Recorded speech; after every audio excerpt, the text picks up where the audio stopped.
Hello, folks, and hey, Bear. Welcome to the Nateland podcast. Thank you to our sponsor, Beard Club. Beard Club delivers quality hardware and consumables that will help you get a better, thicker, and fuller-looking beard. Grow your best beard today and take 20% off your first order when you go to beardclub.com/Nate and use code Nate. That is beardclub.com/Nate, code Nate for 20% off your first order. Get a free personalized quote at ethoslife.com/Nate, spelled ETHOS life.com/Nate. Go to ethoslife.com/Nate to get your free life insurance quote today. Ethos Technologies Incorporated operates in California as Ethos Life Insurance Services. Not available in all states and prices subject to underwriting and certain health questions. Do you want to be a polyglot? Well, you need to use Babbel. It's the language learning app that sold more than 10 million subscriptions, an addictively fun and easy way to learn a new language. Right now, get up to 55% off your subscription when you go to babbel.com/Nate. That's BABBEL.com/Nate for up to 55% off your subscription. Babbel. Language for life. All right. Life is busy and your well-being is important. Athletic Greens makes it so easy to get the vitamins you need every day with just one scoop. You're not going to be scooping all day. Athletic Greens is giving you a free 1-year supply of immune-supporting vitamin D and 5 free travel packs with your first purchase. Visit athleticgreens.com/Nate for a free 1-year supply of vitamin D and 5 free travel packs with your first purchase. That's athleticgreens.com/Nate. I'm Nate, Senator Aaron Weber, Dusty Slay, All right. and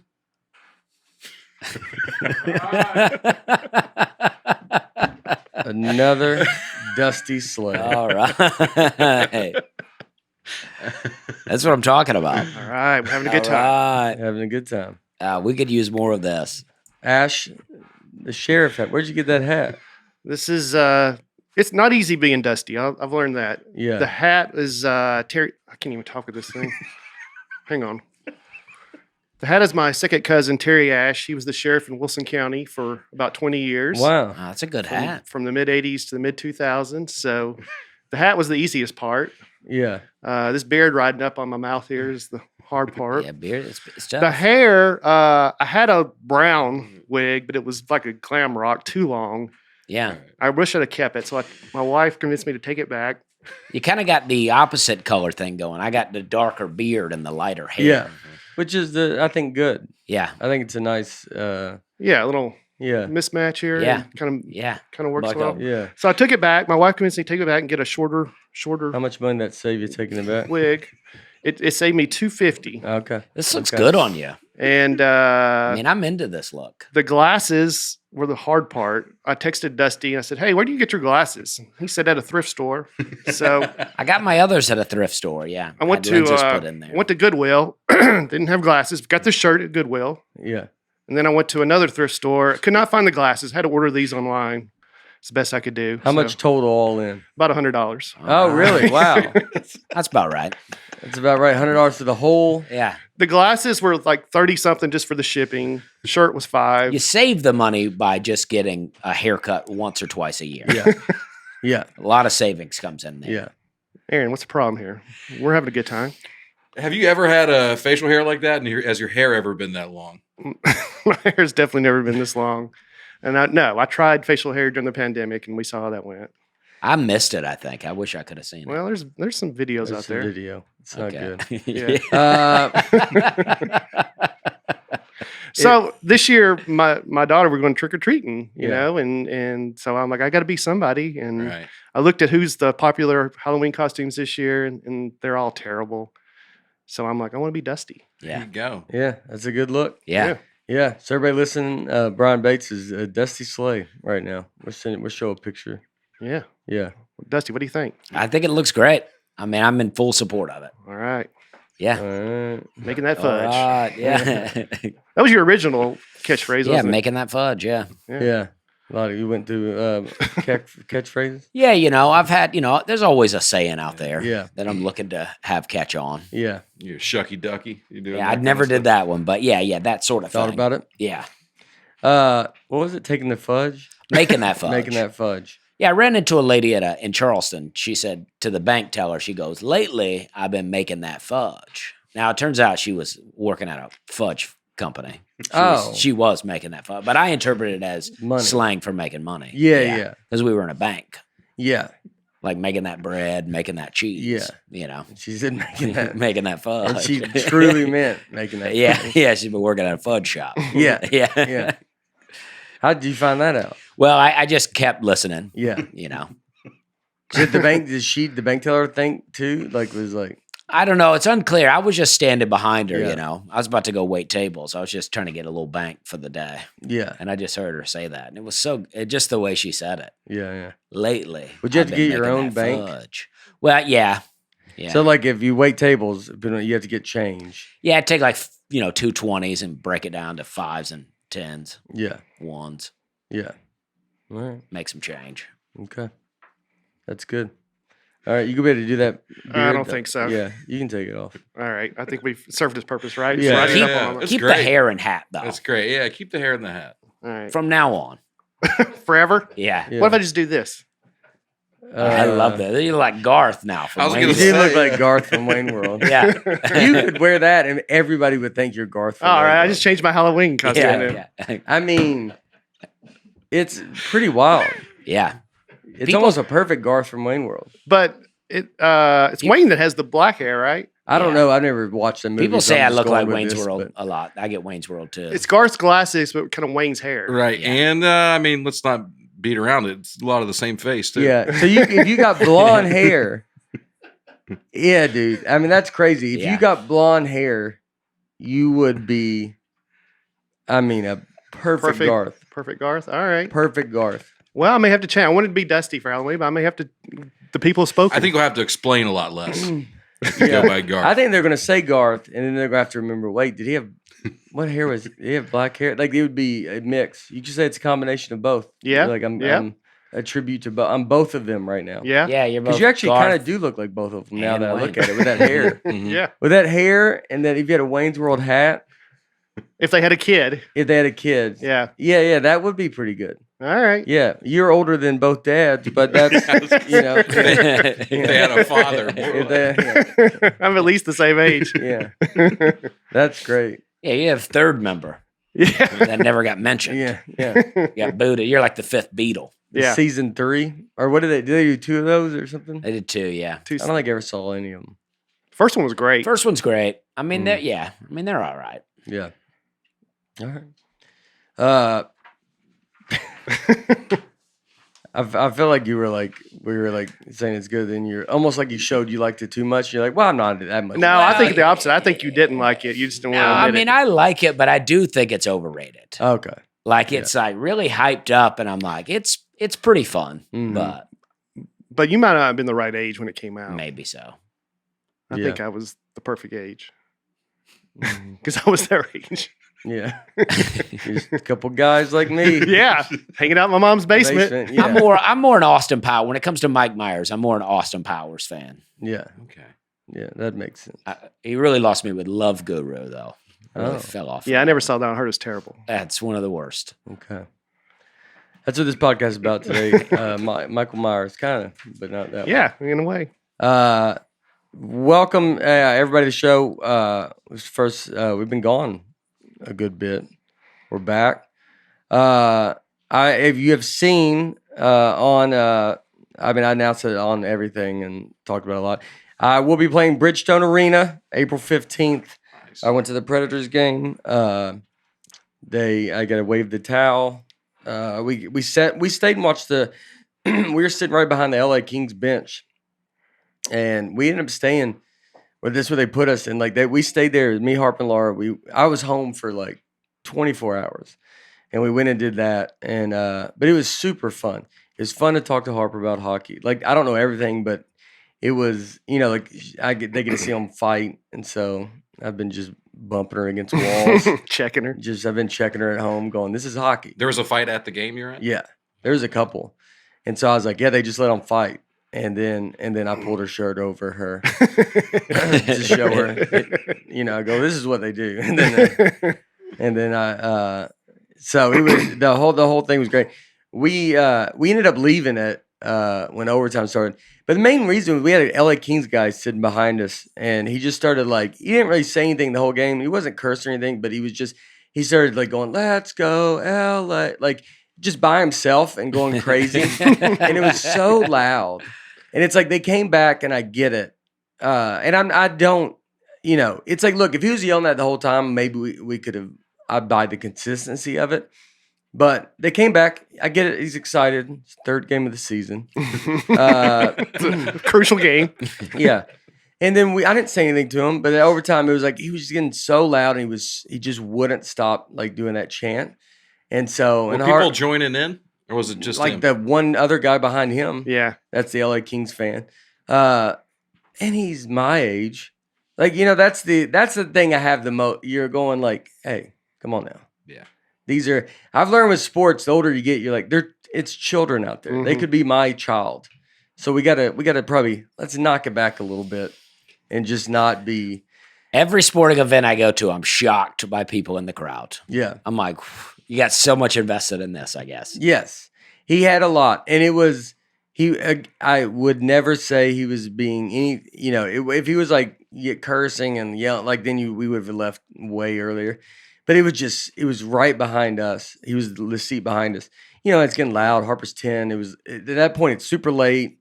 And when we got up and left, he's like, are y'all leaving? And I wish I just would have been like, we're leaving. Yeah, you feel like you're into this super hard. I want the Predators to win, but I also have a 10-year-old. I got a life outside of this. Yeah, I'm just trying. My name was on the ice tonight. I don't know if you've noticed all the pictures. They advertised it the whole game. But it was, then they ended up losing, which was just, we missed that in the shootout. But we just hit a point. When you got a kid, you're just, it's like, oh, why don't you stay? She's 10. It's Tuesday. I was surprised we made it to the third. We were having so much fun. Yeah. That we stayed in. We would have stayed probably the whole time, but it was, once that started happening, it was like, all right, it's just gonna And the guy loves LA so much that he's in Nashville. Mm-hmm. Mm-hmm. I mean, it's did you travel with the team or have you moved here? Yeah, I'm sure he moved. Yeah, yeah. So, but it was the whole thing was great, and I mean, they gave me this jersey. It's got my name. They gave us all a jersey. They were so nice, and it's wild. Just seeing it. And then you're just looking around. I mean, you're on advertised on everything. I saw your picture on the Jumbotron. That's super cool. That's really cool. Yeah, it's wild. Yeah, very wild. Very wild. Doing some of these we've done. We just were in Grand Rapids, and I mean, it was 6,000 people or something. This arena, it's unreal. When you do it too, it's so crazy because you do shows, and then you go to arena, and you're like, oh, this is serious. That's what you feel. Yeah, here's Grand Rapids, man. It looks insane. Wow. Yeah. And when you're up there, it's like you just go oh, this is not a joke. Not that you ever took anything for a joke before, but I think you just gradually move forward that you are not as, I mean, you can't believe you're in theaters, but you're in a 800-seat theater versus a 300-seat club. It's little jumps. Yeah. And then you get to an arena and you're like, oh, well, this is for real. Big deal. This is, yeah. You're like, it's got to be, you get there and you're like, oh, I got to be like that. When we went to that Grand Rapids, it was we just stayed in the arena kind of all day. It's it was a beautiful day. We got very lucky this weekend when the weather was awesome. And on every city we went to, Green Bay, Rockford, and there, Grand Rapids, we were somewhere before that. I'm Duluth. Minnesota. Duluth's awesome. Unbelievable town. Yeah, Duluth's great. Yeah. It's a little hidden gem there. Mm-hmm. You get there and you're like, oh, wow. Right on the water. Right on the water. Cool. Looks nice. Yeah, people should go there. But yeah, it was, but that one we just stayed in the arena kind of the whole day. Because you just, we walked around. We've been working out, and we worked out in their gym. And I think the street training coach was in there, and he was not happy. He was like, what are y'all doing? He just yelled it. And I mean, so you got a mix of, well, we had our video guy, Schubert, Justin was, if you ever see the videos, you hear a voice in the back, it's Justin Schubert. He's been shooting a lot of these clips and stuff for us and been with us. And he was just riding a bike and everything was going good. And when we all walked in, the guy was like, he was like, don't be messing, don't leave everything everywhere. He's like, Post Malone. He goes, if I ever see Post Malone again, he's going to punch that guy in the face. So I guess Post Malone went into the weight room and just left it a wreck. Didn't re-rack anything. Didn't re-rack anything. Didn't wipe down his bench. Yeah. And I was like, I always think that there's no way it's Post Malone. Or maybe it is. I don't know. I don't know Post, but I always think it's their people. Yeah, if you travel pretty deep, as I imagine he does. I also love that that's that guy's story now. Now, if anybody ever brings up Post Malone, he's like, let me tell you about him. Yeah. He had a problem, and he looked like he could have. Yeah. I mean, he's a hockey strength. He's the hockey, either the hockey coach or the strength training. He sounded like a coach. Yeah. But our video guy, Justin, he left immediately once that happened. He felt it got weird. And then then we worked out. And then I told the guy after, I was like, hey, if you want to come to the show, man, you're welcome to. And he's like, I think I'm going to go home. Like he's like, I was trying to, as a comic, you kind of want to go like, oh, let's win him over. And he was not thrilled. Yeah. But we worked out. He's like, nah, he was just, I get it. We're in his world. That's the thing is like you go, we're in his, I'd imagine if you meet him outside, he's not going to be, we just walked into his planet. And just, we're us being like, we're going to work out. He's like, ugh. I mean, there's like real hockey people working out in there. Who was the guy pulling you? Matt. So Matt does, he worked out here at our home. And like, so we were doing that like during COVID and like all that stuff with Klug Fitness. Oh, okay. And then Klug, like during COVID, they come to people's house. We got our cul-de-sac together. And I guess I talked about it on the last special. And then so our cul-de-sac would just kind of work out together with Matt. So Matt came out because Eric couldn't come. And because Eric can travel. Like Matt, it's hard. It's so much travel. It takes you got to be able to like be able to fit that into your life. But we're going after, dude. I'm getting like, it's like I don't ever like, like getting in shape. I don't ever like showing it a ton. Like I did that as a joke. It's like I'm not trying to hide it, but I don't like I don't want to just show it a lot. You're not gonna perform shirtless or anything like that. No, we'll see. But no, get jacked. Bird next special. Bird ain't showing nothing. Yeah. But it's I always feel weird just like showing like workout stuff. But because I don't want to make someone feel bad because I didn't work out before, and you're like, I'm just doing it now because I won't be able to go to these. I'm realizing I can't travel if I do this. If I don't do this, if I don't get in some kind of shape, I won't be able to go do all these cities, and I don't want to be miserable and just like have no mental capacity to like do stuff. So, but it's been good. We did a bunch of hiking and stuff like that. But anyway, I'm talking about it too much. Work out, don't work out, do whatever you want to do. I support you anyway, no matter what. Thanks, man. Aaron's been letting loose. Yeah, I like to hit a treadmill. That's about all I like to do. But I went to Phoenix and I worked out in that gym, and everybody was jacked. I've not been to a non-Planet Fitness gym in a long time. Yeah. And I walk in and there's like people really working out. I was like, oh, this is different. What do you do on the treadmill? I walk. Yeah, I like to get a little incline going. Yeah, that's a great easy. Not easy, but it's a great. You want to get your heart rate up. Is you go to like 12 incline. And then just walk on like 2.8 or something, and just do that for even worst case 20 minutes. But that's like you can get you going. It's a good like somewhat before a show. I've learned that feels good. You get a little you got some energy and you get some endorphins going. You get it helps you not be in the hotel depressed. Yes. Yeah, and that's what can happen. If you just lay there all day eating. It gets spiraled. Like when you go on the road, that's what you hit a point. to go, if you want to proceed farther, you have to be ready for this. And it is very interesting to go. You can get through clubs. I mean, people drink, they eat bad. You're doing it every weekend. You're just getting like habits of that. And then you get into theaters and you're doing like, all right, well, now you got to travel each day in between each show and you're doing a lot more shows. And then that was like, all right, just no more drinking. Like that's going to put a stop to that. Or I'm not going to get where I want to get is what I thought. And then we start doing even more and you're like, oh, this food is like a problem. Like I'm tired and my brain is like, Food is so bad. It's so crazy. bad out here now. It is crazy. Yeah. It's crazy. What do you mean? It's getting worse? I mean, I was on the plane and this lady gave me a little bag of whatever mix it is. You know, it's Trail not- mix? it's some kind of trail mix. And I flipped it over and looked at the back. I mean, the ingredients list was like a mile long. I was like, this is just some nuts and some pretzels here. What are you putting in this? Yeah. What are you doing to us? Yeah. You can't do this with 2 or 3 ingredients. That's what I think even too. And maybe it is I want to get in better shape. But the older you get too, you want to go like, you start seeing like, what medicine are you trying to make me buy? Right. You're putting me on, I'm eating so much weird stuff. Do I really need riboflavin? Whatever Yeah. that is. That's just one I remember. It's like, what is that? What is riboflavin? I don't know Yeah. anybody cooking at home. Let's put a little riboflavin in here. Mm-hmm. Sounds like made by a robot. Vitamin B2. Well, that's they'll good. tell you that, but if it were just vitamin B2, I think they would just say I mean, that. Dusty, it's essential to the formation of 2 major coenzymes.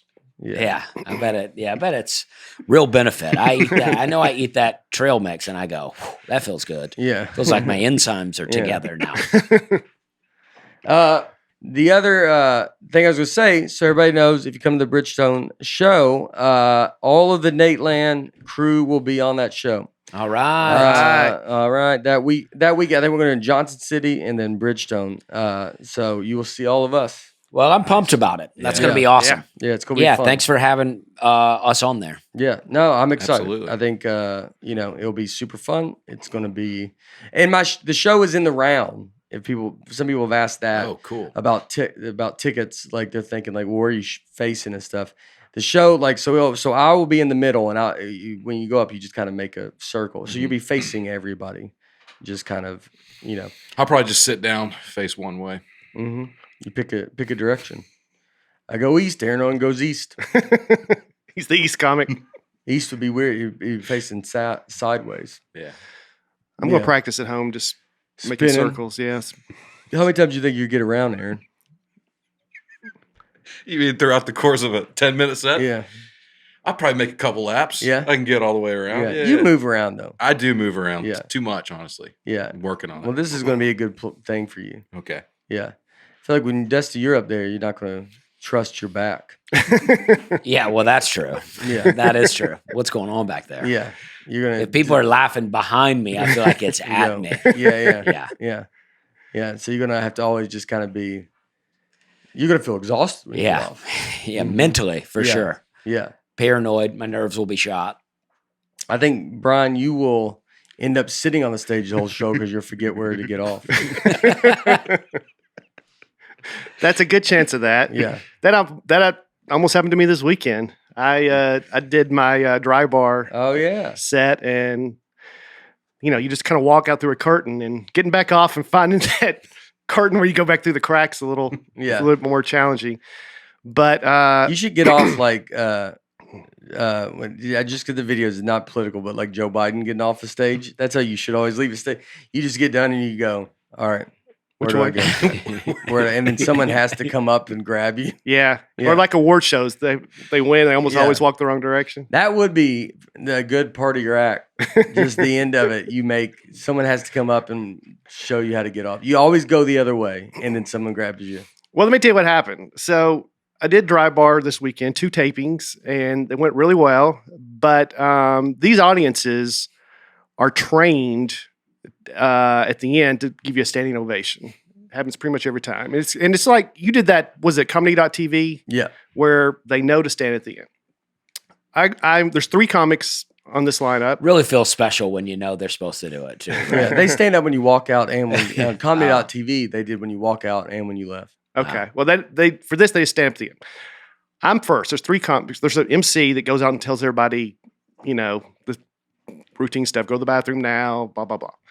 Then I go out. I'm first. Have a good set. Get done. Nobody stands. I get off. Wow. The second comic goes out. Has a good set. Nobody stands. Third comic, super high energy, does sound effects, has a flashlight. I mean, super high energy. People don't stand. None of us, they stand. So I asked the producer about it, and she's like, well, the MC forgot to tell the audience that for TV purposes, if you guys would stand at the end or whatever, So she's like, we'll get it down for show 2. I'm like, okay. And I listened to him, and he does tell the audience, hey, guys, it looks good on camera if you're at the end, if you stand or whatever. Show 2 starts. I go out there, have a great set. Nobody stands. Wow. And this time I linger for just like a little bit longer, anybody want it? No. And then I get off. Second guy goes up, and I guess he does. I didn't see this. He told me he basically kind of encourages the crowd with his hand to get up, thinking they can edit that out. Him kind of encourage. He basically just and then everyone stands. Oh no. Third guy goes out, just tells the audience before his last joke, hey guys, this is my last joke. It'd be great if you'd stand. He kind of makes a joke about it. I don't know if they'll keep that part in or not. Yeah. It was kind of funny. I hope they do. Basically, it's kind of funny. He's basically telling them, I need a standing ovation or whatever. So he gets, so now I'm the only one that didn't get the standing ovation. Now the MC goes out and is basically telling everyone good night. But one of the second comic kind of felt bad for me. So he kind of runs out right when the guy's wrapping up and says, hey, Brian didn't get a standing ovation. Could we get one now? Oh, God. So I go up there on stage. The guy's like, what? Okay. And then I go up there on stage. Now the audience just thinks poor Brian didn't get a standing ovation. They don't realize it's for the cameras. So I just walk out there and they just all immediately stand up and start cheering and clapping. I don't even have a mic in my hand. Yeah. The curtain is drawn behind me. I'm just standing there. There's nothing continuity-wise. For my set, the stool was over here with a glass of water that had never been drinking out of. Feels like a Make-A-Wish at this point. Now the stool's over here and the glass is empty. The mic stand's different. I have to move all this myself and just try to guess where I had it. At this point, I don't know if the director's even back there. She might have been in the car by now. I don't know. And then, how on a real standing ovation, it's a gradual stand up. For me, it's just everybody just stood at the same time and cheered. So who knows if that'll even make it on the air. But I hope so. I hope so. I hope just like that. And I hope the curtain's shut, and I hope it's all like it looks. Everybody, when they watch it, it'll be interesting to see. Yeah. And I'm out there with no mic, so I can't even say, guys, this, not yet. I can't do anything. Yeah. So I just have to stand there till they get done. As you move stuff. Yeah.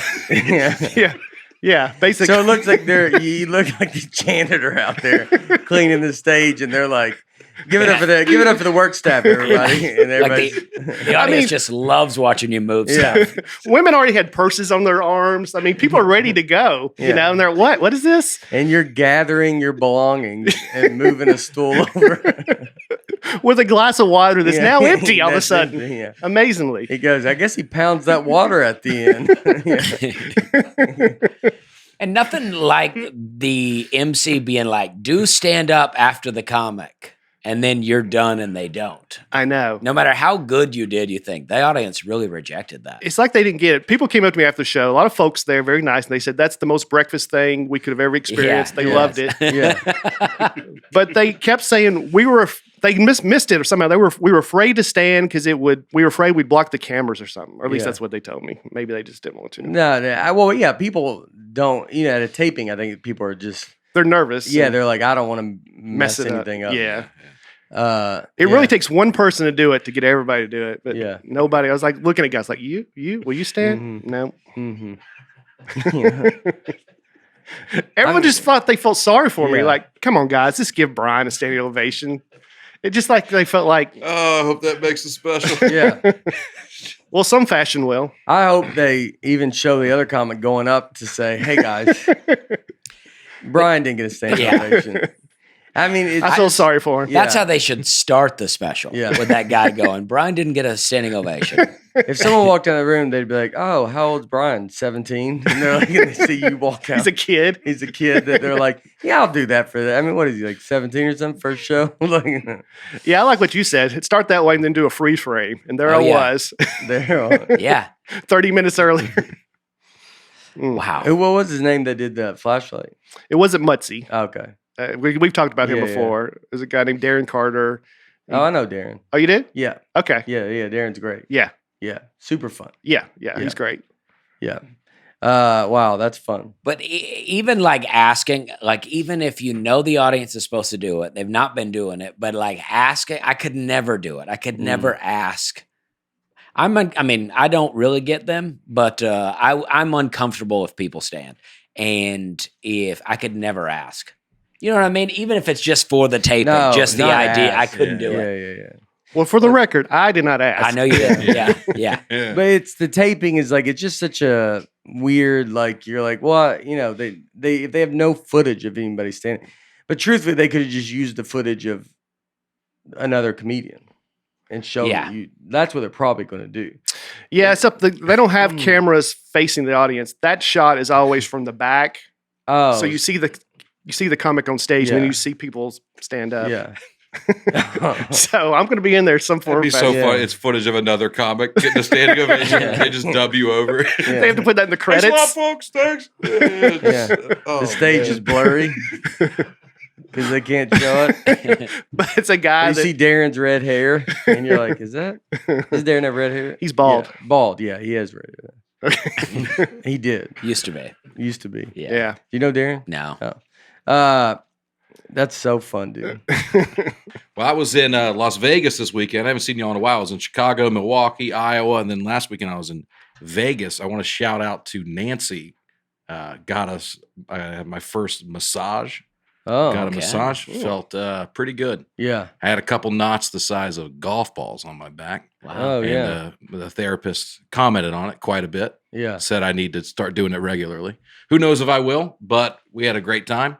Thank you, Nancy, Yeah. in Las Okay. Vegas. That's good. She's got a company or something. Yeah. Guys, look up Nancy if you go to Las Vegas. Well, Check her out. Massage Envy is the place we got Yeah. it done. Yeah. Massage Envy. Go to nancy.com. / Las Vegas. Yeah, / Las Vegas. Only Nancy in Vegas. Yeah. A lot of knots. You'll find them. Well, I went to Phoenix. I've been to Syracuse and Phoenix since the last time. And but Phoenix, me and Aaron went there last year to stand up live in Phoenix. And I've always had a great time. I've been there many years. But last year, I don't know if it was people just coming out of COVID or what, but it was wild. I mean, people were out of control. All the tables in the front were drunk. And I mean, the people's faces, like they would yell out things and then you would try to comment to them and you look at their face and it's like, there's no soul in the body. It's just a face. And it was unbelievable and unbelievable in a bad way. I mean, a guy looked at me and it's like, he didn't even remember what he had just said to me. And I had to get people kicked out of there. But this year was great. A lot of Nateland people came, and it was like a complete turnaround. Really great. Even Aaron texted me, he goes, I hope it's better for you than last year. And it was. But someone, I guess, commented on the Nateland podcast group on Facebook about me leaving before the meet and greet was over. But after the second show on Saturday, it was chaos in there. It was my busiest show. So people were coming out of the show, and then there's people coming into the next show, and then there's a live band that's extremely loud, and it was just chaos. And I didn't realize that I left before people were out of line.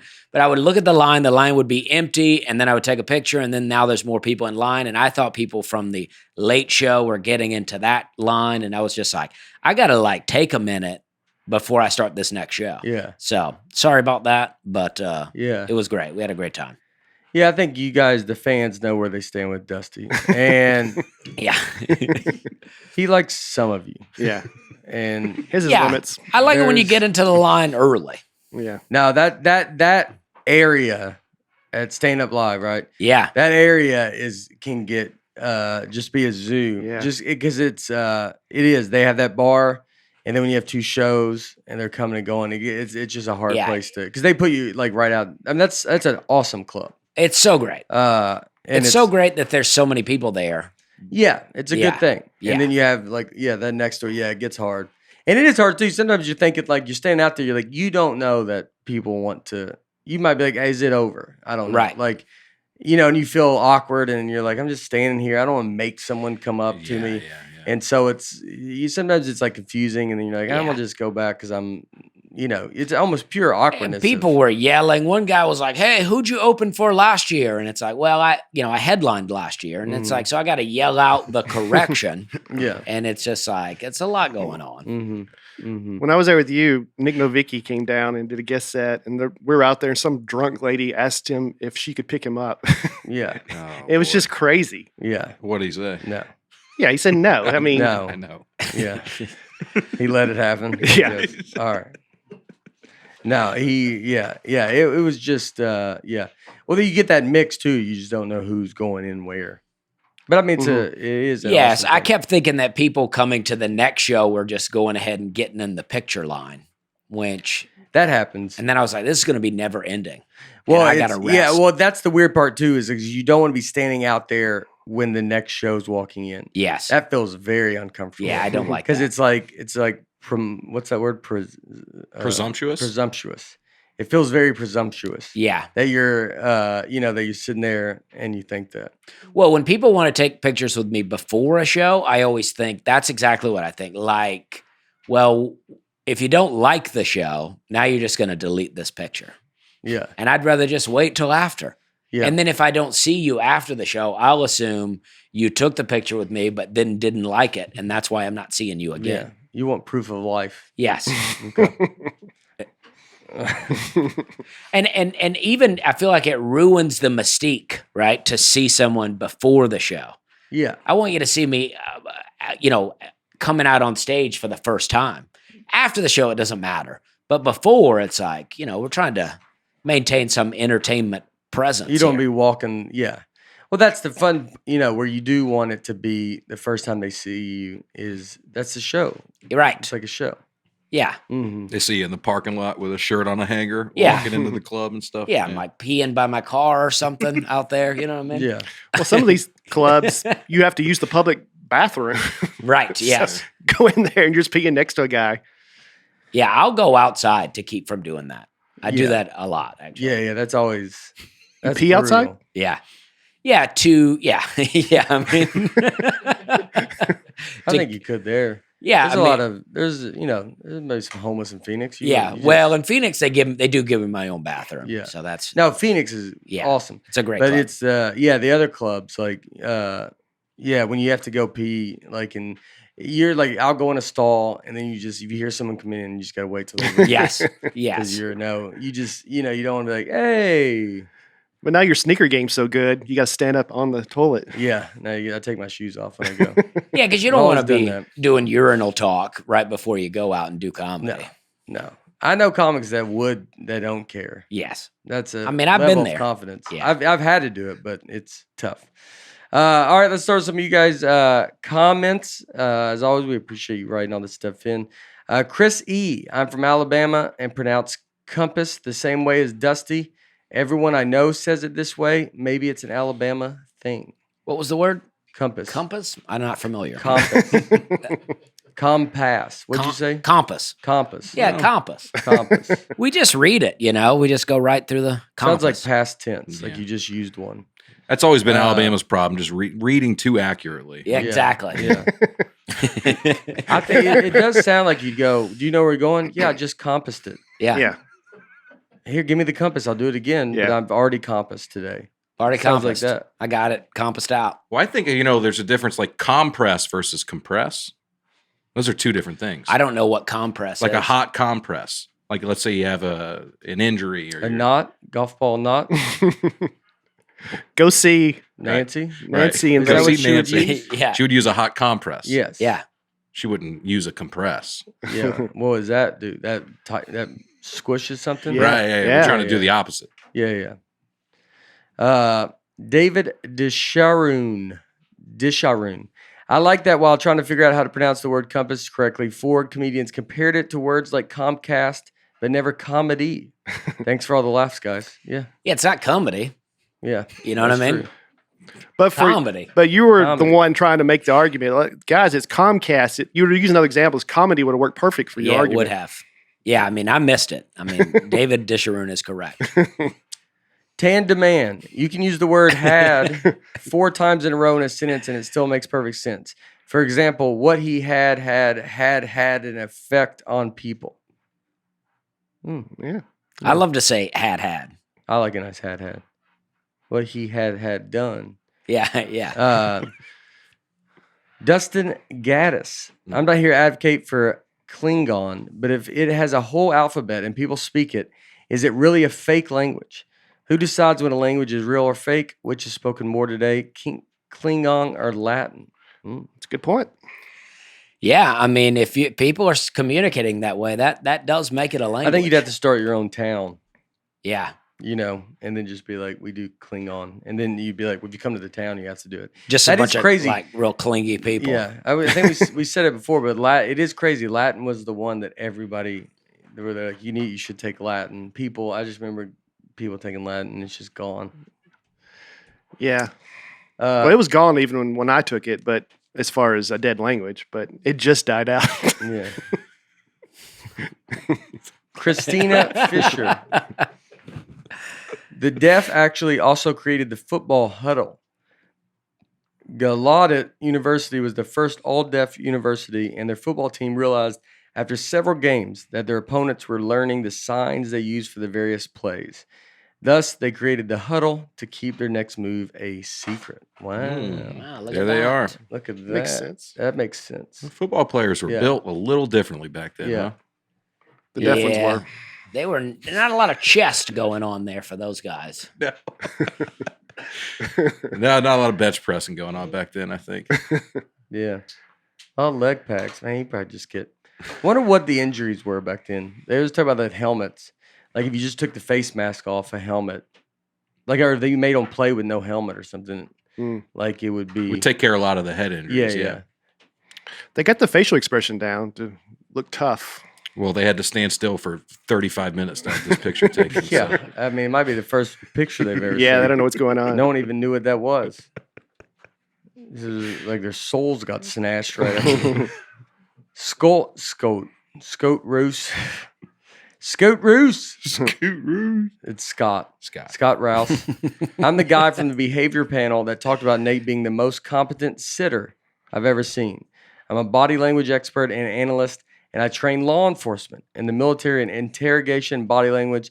Just a heads up, the 93% body language thing is a myth. If you've ever played charades, you know how hard it is to communicate without using words. Ooh, that's true. I don't understand what he's Scott saying, Rouse. but I don't. Yeah. Well, on an episode before you were here, we showed a clip from, I guess, their podcast where he said Nate is the most confident or competent, depending on how you heard it, sitter of anyone he's ever seen. Wow. And, What do you think that's all They about? played footage of him on Jimmy Fallon and we're like, look how confident he is sitting. He's one of the best sitters we've ever seen. Oh, I got to be one of the worst sitters. I would imagine I would rank pretty low on confident sitting. Yeah. There's things I do confidently, but it's not sitting still. How much have you sat down on TV? Not a lot. Yeah. I did David Spade's show a couple of times. Oh, yeah. Yeah, and you sit down there. I sat down there. Yeah. I think I felt pretty good there. Yeah. I don't know that you would say I was 93% confident, but You sit down like you're always like someone's about to ask you to leave.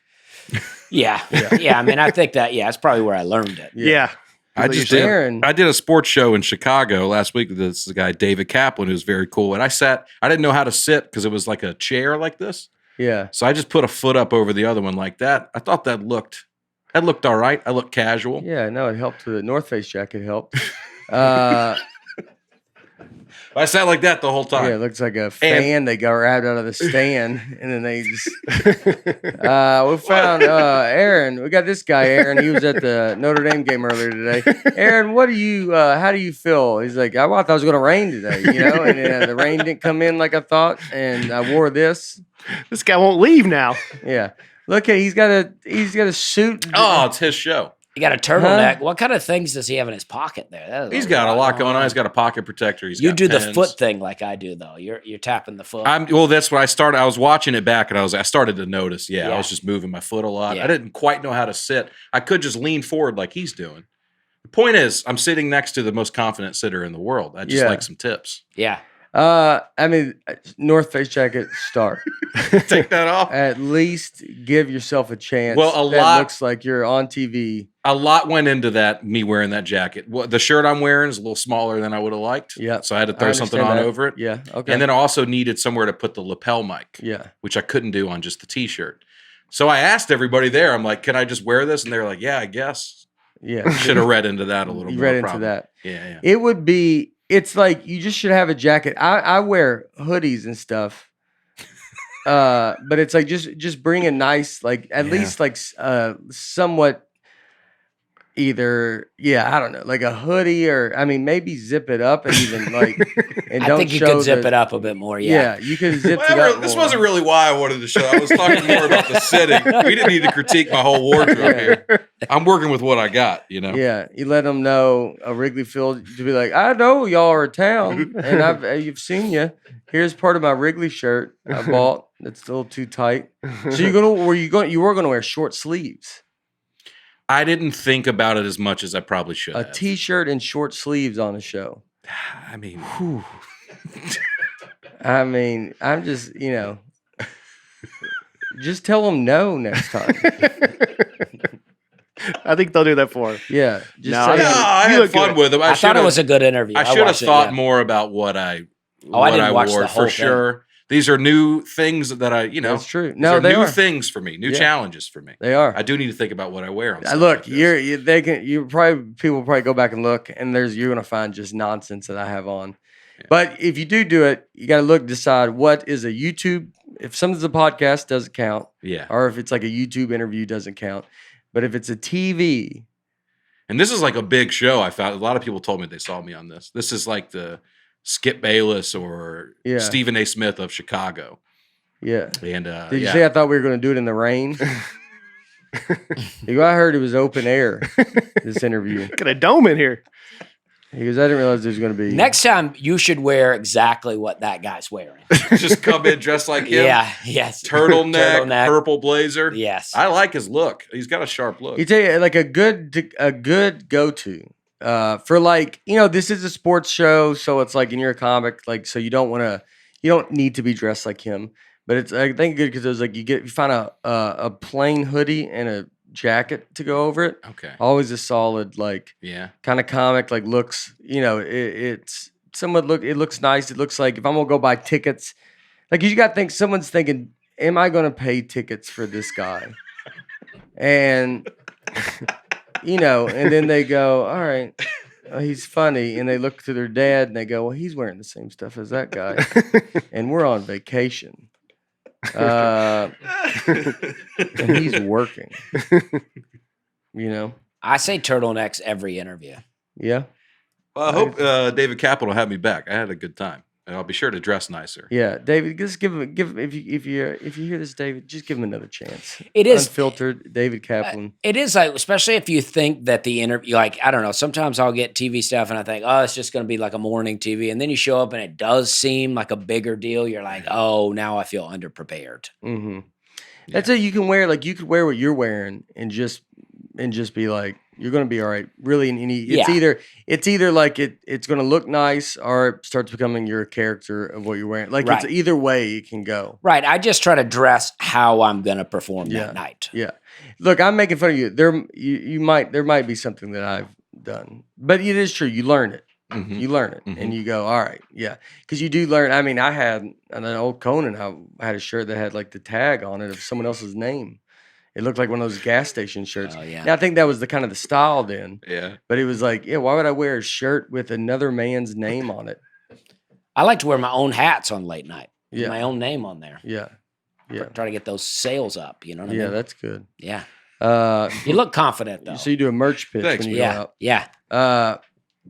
And they're like, welcome to Conan. You do your... it's 5 minutes of merch. Yeah. Dakota, this is the Dakota's episodes. Shay Martin, I'm from South Dakota. I'm so excited to hear the podcast come out about my home. The Sturgis Rally is nuts. We all rent our homes and get out of town because the traffic is just insane. A majority of the people that attend the rally have their bikes shipped in on semis, and they fly in and meet their bikes for the week. It is a unique, one-of-a-kind experience, and you should all come to check it out, but we will not be here. That is fun. That kind of ruins the thing for the bikers to me. What? That they're shipping them in.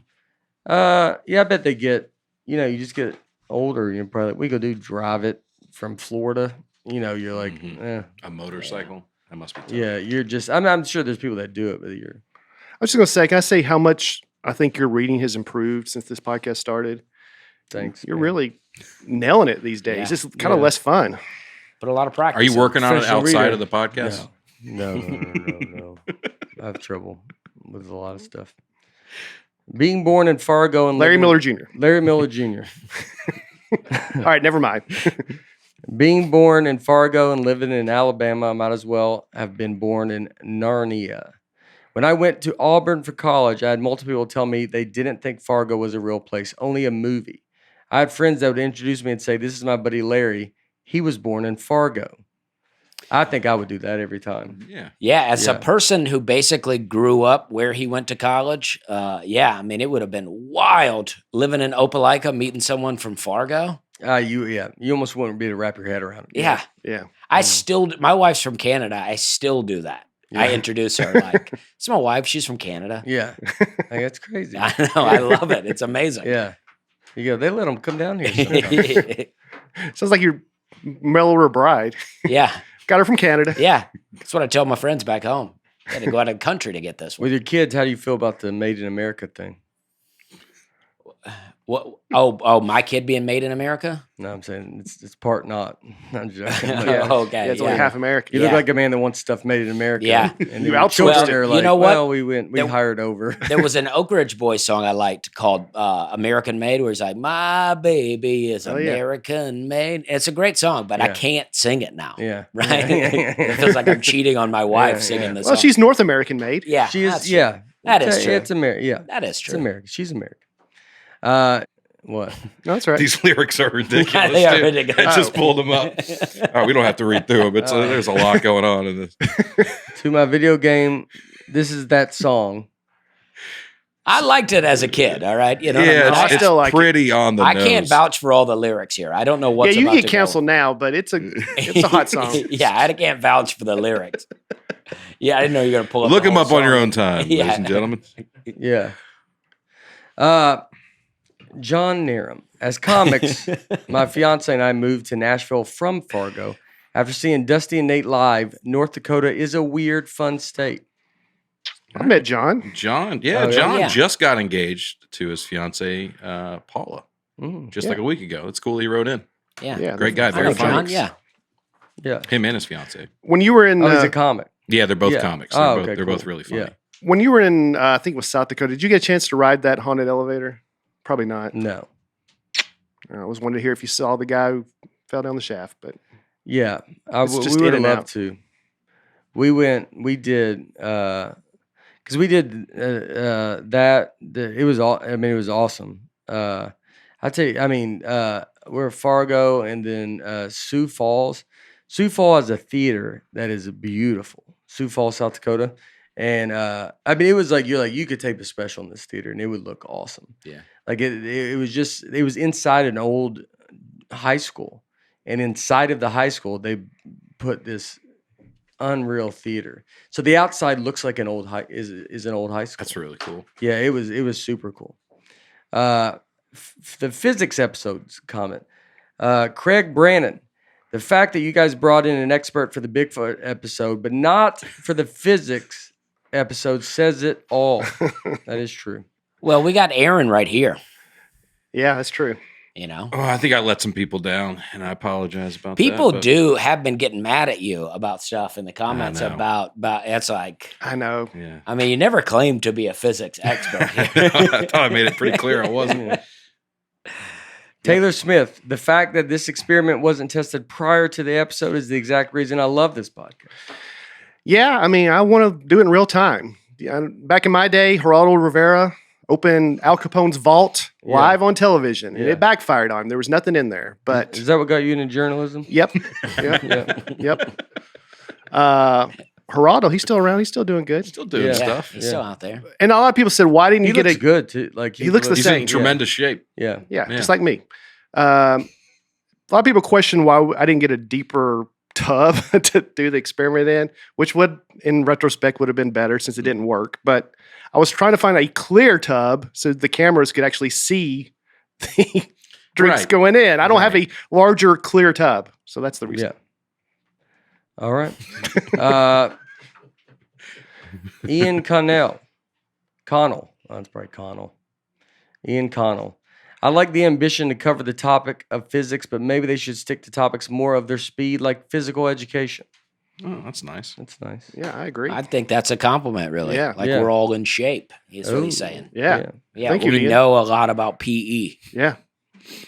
Caleb Bell. As an engineer, I was expecting this pod to be riddled with errors, but there wasn't that much to correct. Here's to new beginnings, gentlemen. Well, that's what I'm saying. Space is not real. I've always said it from the beginning. Space is not real. Beard Club. I keep my beard is usually kind of short and trim. So I love the PT45 trimmer. When Eric's on the road, he helps me. But when Eric was not with us, and Matt came on the road with us, I shaved and I did it. I shaved my beard with the PT45 trimmer, and it was great. It looked. I liked it. I liked that. Like it was just easy to do. It's got the big battery, like shows you what your battery is left on it. And you can just do it like it's been on short you want it. I mean, I got it like real short because I was like I couldn't remember which one I'm supposed to do. And I think 1.4 is like it's a solid number if you're trying to go low. That's your guard. Yeah. Yeah, like if you're trying to go low. I mean, I went 0.5, which is basically takes it down to nothing. My beard grows fast, but it was an awesome to use it. There's no painful hair pulling. There was none of that. It is sturdy, has amazing battery life. This is the same trimmer that NBA player James the Beard Harden uses. He's also an investor in the company. The growth kit features spray to strengthen and moisturize your beard hair oils that prime follicles for optimal growth, and a derma roller that that's a mouthful. Rejuvenates. Well, that was too many. that's a mouthful. Yeah, that was too many. I mean, the rest of it goes dormant hair follicles. That's all the words. Oils. I don't even say oils right. So I get started. Oils that prime follicles for optimal growth with a derma roller with rejuvenations, dormant hair follicles. No matter what type of beard you have, Beard Club has a perfect fit to keep your needs. Beard Club, over 2 million beards served. Grow your best beard today and take 20% off your first order when you go to beardclub.com/Nate and use code Nate. That's beardclub.com/Nate. Code Nate for 20% off your first order. I wish I had a chance to read the Beard Club today. It'd been my one chance to do it and talk about it. But Ethos is a great way to have life insurance with no medical exams, just a few easy health questions. They have competitive rates from top-rated carriers. Ethos is affordable and convenient. If you're hearing this ad, we've got some good news for you. That means you're alive. So you're still got time to get life insurance with Ethos. You get life insurance in 10 minutes for as little as $10 a month. Join the thousands of satisfied families protected with help from Ethos, who've given the company a 4.8 star rating on Google review. Every year you wait, life insurance premiums increase by 8 to 10%. Get a free personalized quote at ethoslife.com/Nate. That's spelled ETHOS life.com/Nate. Go to ethoslife.com/Nate to get your free life insurance quote today. Ethos Technology Incorporated operates in California as Ethos Life Insurance Services, not available in all states, and prices subject to underwriting and certain health questions. If you know anything about me, it's that I am a man filled with regret. And I'd say my biggest regret is that I never continued to learn Spanish after taking it in high school. But here's the good news. It's never too late. Now's the perfect time to start Babbel. If you're like me and there's a foreign language you regret not learning or continuing after school, you need to sign up with Babbel. It's fun and easy, bite-sized language lessons. You can finally cross learning that new language off your list. Other language learning apps, like the ones you've probably heard of, they're not good. You know why? They use AI for their lesson plans. Babbel uses real people that speak the language. You can choose from 14 different languages: Spanish, French, Italian, German. Plus, they have speech recognition technology that helps you improve your pronunciation and accent. There's no risk in trying. It comes with a 20-day money-back guarantee. Start your new language learning journey today with Babbel. Right now, get up to 55% off your subscription when you go to babbel.com/Nate.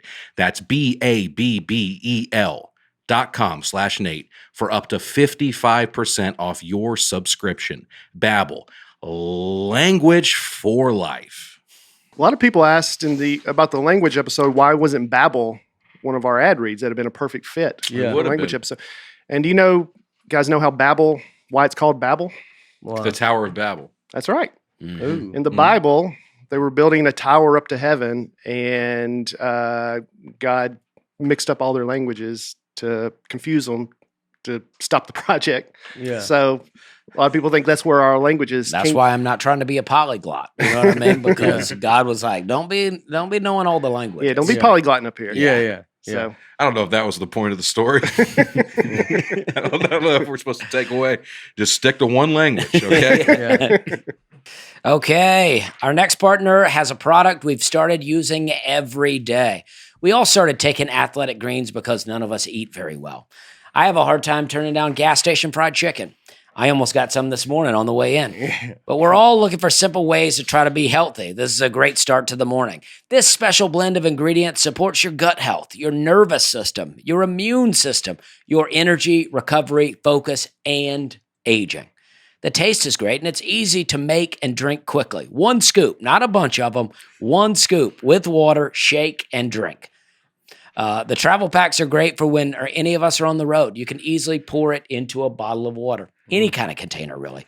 Contains less than 1 gram of sugar, no GMOs, no nasty chemicals, or artificial anything. Supports better sleep quality and recovery, and also mental clarity and alertness. It is cheaper than getting all the different supplements yourself. It costs less than $3 a day. That's a deal. Right now, it's time to reclaim your health and help your immune system with convenient daily nutrition, especially heading into the flu and cold season. It's just 1 scoop and a cup of water every day. That is it. No need for a million different pills and supplements to look out for your health. To make it easy, Athletic Greens, listen to this. Athletic Greens is going to give you a free 1-year supply of immune-supporting vitamin D and 5 free travel packs with your first purchase. All you have to do is visit athleticgreens.com/Nate. Again, that's athleticgreens.com/Nate to take ownership over your health and pick up the ultimate daily nutritional insurance. Boom. There it is. That was nice. I get into it. Before we get started in just this episode, I did go. One of the places I went this weekend in Rockford. It was in Roscoe, Illinois, right by Rockford. Rockford, by the way, I went out and I said, like, here to be in Rockland. I called it Rockland. And I've never done that. But it was because, and I told them to, like, I was like, oh my gosh.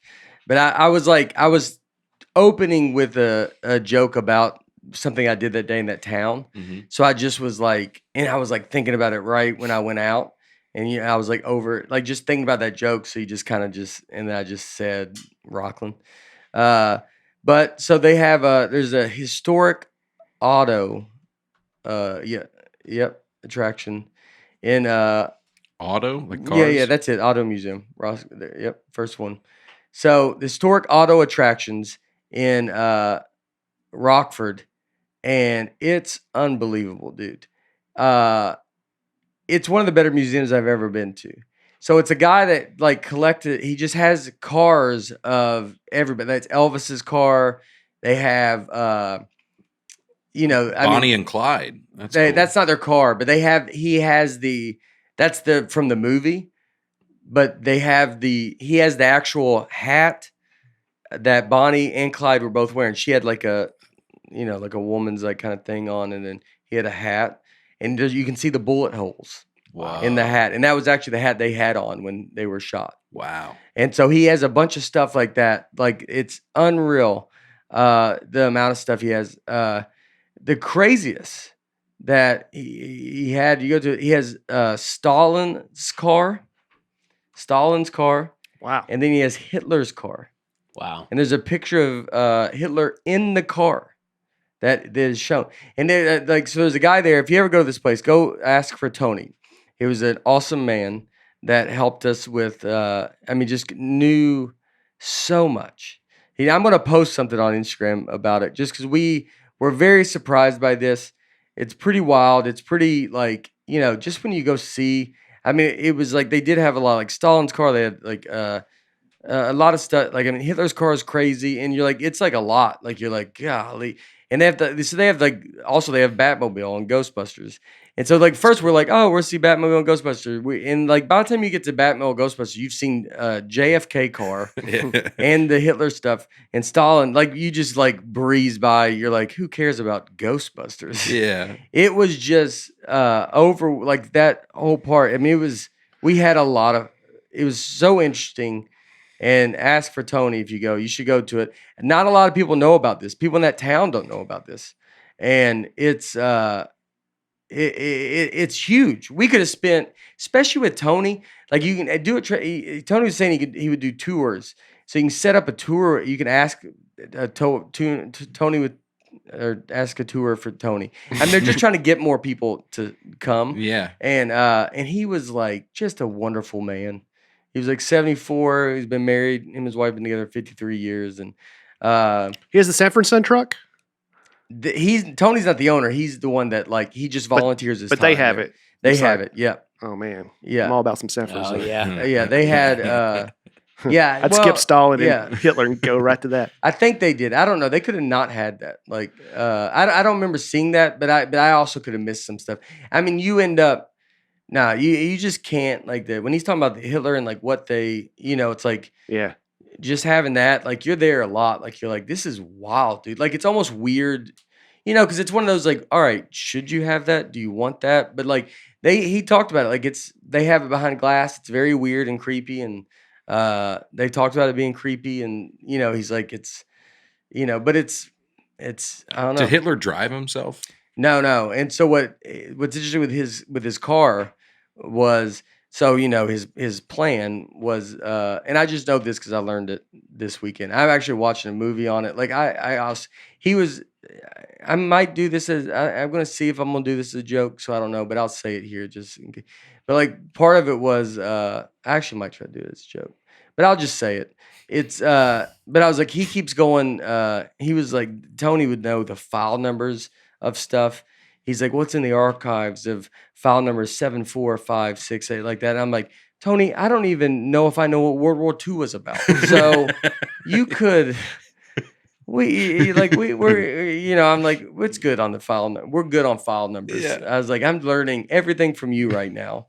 I don't remember school, Tony. And so it was just so interesting. So crazy. That's cool. And where's this? Oh, Roscoe, Illinois. Yeah, it's near Rockford. Is that a Conway Twitty car that you passed by there? Yeah. Yep. They have race cars. They had Bigfoot, like a Bigfoot truck. Oh yeah, I remember Bigfoot. So just getting to stand up close to that. Monster trucks. That was the thing. Those tires they're 10, 12 feet. It's like a regular truck on the top, it looks like. Mm-hmm. Which we thought it's funny if you sold that and you're, and it's like, you're like, that's a regular truck. The cabin is regular. And, it's like, it's like, how are the wheels? He goes, the wheels are there. Yeah. The wheels are there. Good sized tires on it. Good sized tires on it. I was parking it. It was either easy or hard. It could be either one. Yeah, if you want to run over some cars, easy. Extremely easy. But if you're more self-conscious about that kind of stuff, it's going to be difficult. Yeah. You got to park far out. How's your insurance? Yeah. Insurance, liability only, to be honest. I wouldn't. You don't need anything else, but get the most of the liability you can possibly get. You're going to need all of that. It was a neat, very neat surprise. Yeah. All right, this week. This week for Halloween, we're talking about horror movies and spooky stories. So, almost anything you Google, what's the best this, what's the best that, you're going to get varied answers. But when I look up what's the best horror movie of all time, almost every list had the same answer. You want to guess? Horror Halloween. No. This is Shining. Shining's on up there for sure. Scary Movie 2. The Exorcist. The Exorcist. Oh. Yeah, I think it won an Academy Award. It took it to another level as far as not just scary, but well made. Yeah. And stuff like that. So most polls show The Exorcist is the best haunted movie of all time. But then there's scientists like to get involved, and They always do. so there's a Science of Scare project where they looked at what are the best I'm sure this was done at Harvard. Yeah. best scary movies, and they hook up heart monitors to people and they track their heart rate. This should be done at MTSU. I hope it was. Because then you would just be like, okay. My alma mater. Yeah, it would be just a regular, Eastern Michigan. You're like, okay, all right. Eastern Michigan. Good. You're and make it, that's what they should do. These other colleges, if you don't want to compete with Harvard, just go, we do fun things. Yeah. This is Princeton. And exactly. I'm just kidding. But it's we do fun science. We do projects. fun science. Yeah. And we're not charging you $1 trillion to come here. You may not even be able to use the degree. No. But we know what it is. Yeah. Welcome to Northern Illinois, where we figure out, where the goosebumps come from. Right. And you go, well, I want to know where goosebumps come from. That's these should do it. Jacksonville State here. We love figuring out how big are ears. Why? And why? Are your ears too big? Too small? You're listing all the schools that MTSU plays and that Vanderbilt maybe gets a win against. Yeah. Northern Illinois. Chattanooga. Tech. Yeah, is it Chat Tech? No, UTC. The What is it? Moccasins. Yeah, the Moccasins. That's right. Yeah. It's they should do it like that. Yeah. Well, they hooked up heart monitors and they said prevent audience fatigue. They didn't do screening after screening after screening because they didn't feel like that'd be fair. You'd be tired after multiple movies, so they spread it out. But this is their list of the scariest movies out there. Some of these I've heard of, some I haven't. I have not heard of the number one scariest movie of all time, Host. I've never heard of that. The Conjuring, I know. Heredity. Yeah, you just blew up. What's Host? I don't know. It's about Airbnb. Is it? I read the description. Now I forgot. I've been in some scary ones, Yeah, I'd like to know what Host is. Maybe it's a bad restaurant. They tell you that the table's ready, but it isn't. Yeah. Oh, it's a 2020 British computer screen Rob supernatural Savage. horror film directed by Rob Savage. It takes place on Zoom. Okay. Wow. Interesting. Oh, wow. I've seen a couple movies like that. They're really well done. It's Unfriended was one I saw. That's pretty good. It's jump Always scares. a scary experience. Getting That unfriended. could You're be like, why? Yeah, that could be interesting to watch. Yeah, it's the number one scariest movie of all time, based on a bunch of different factors. Right. Yeah. They based on your average heart rate and then what it peaks on and stuff like that. It's really interesting. Yeah, there's a lot of jump scares. Does this account for the existential dread afterwards? The thinking about it that night, Yeah. I started watching The Descent. I was trying to watch it this weekend. number 13 scariest movie of all time. I kind of had to stop. I was watching it, and I was like, I don't know if I'm gonna be they're in a cave. It's tight spaces. And I'm not even deep into it. Mm-hmm. And you're kind of like, You get claustrophobic watching it? I don't know if I want to. Yeah, open something. I don't watch movies like I'm in a that at bunk. all. I lay in a either. bunk. No.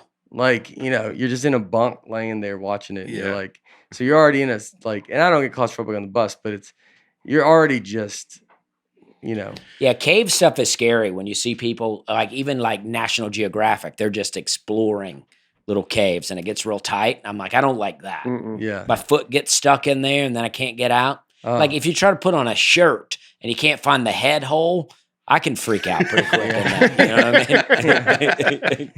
I mean? You say you go with no shirt?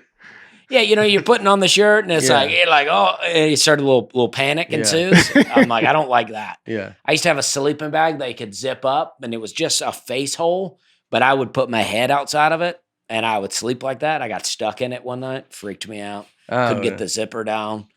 Oh, Yeah, I don't like it. yeah. I'm not into it. I don't need extra fear. Yeah. You know what You I got mean? enough on your own? Life's scary enough out here. Right. Yeah. Yeah. Yeah, that's true. Thank you. I'm getting a little coffee. So do you apply that to other things outside of movies? You don't like roller coasters or anything like that? Well, I think that's exciting. Like you're having a good time. But people can draw the same stuff out of Mhm. movies and things like that. Well, movies I like, Okay. but not Putting on shirts. Yeah, horror No, movies. you know, like, well, that's what he's saying, though. Yeah. Like, horror movies can You bring get out the same excitement. kind of excitement from a scary movie that you would a roller coaster. Yeah, but it is that dread that you're talking about that Right. you walk around now. You're like, oh, I didn't know that people could stab through the walls and stab me. You know what I mean? I didn't realize that. Now I do. Right. You know, Right. Mhm. There's a movie out now called Terrifier 2, and it's a low-budget slasher movie. And it says people are fainting and vomiting at the screenings. They've had to have people on medical personnel there because of the graphic violence and brutal depictions of horror. See, that sounds fun. yeah, it sounds like a good Could time. you watch that? We could watch it. Yeah. Little No, tub- could you do you Oh, could- I could. Yeah, I like scary movies a lot. but little, that like the gore is what I don't think I could do. put a little popcorn in your hoodie. Go watch a thing like that.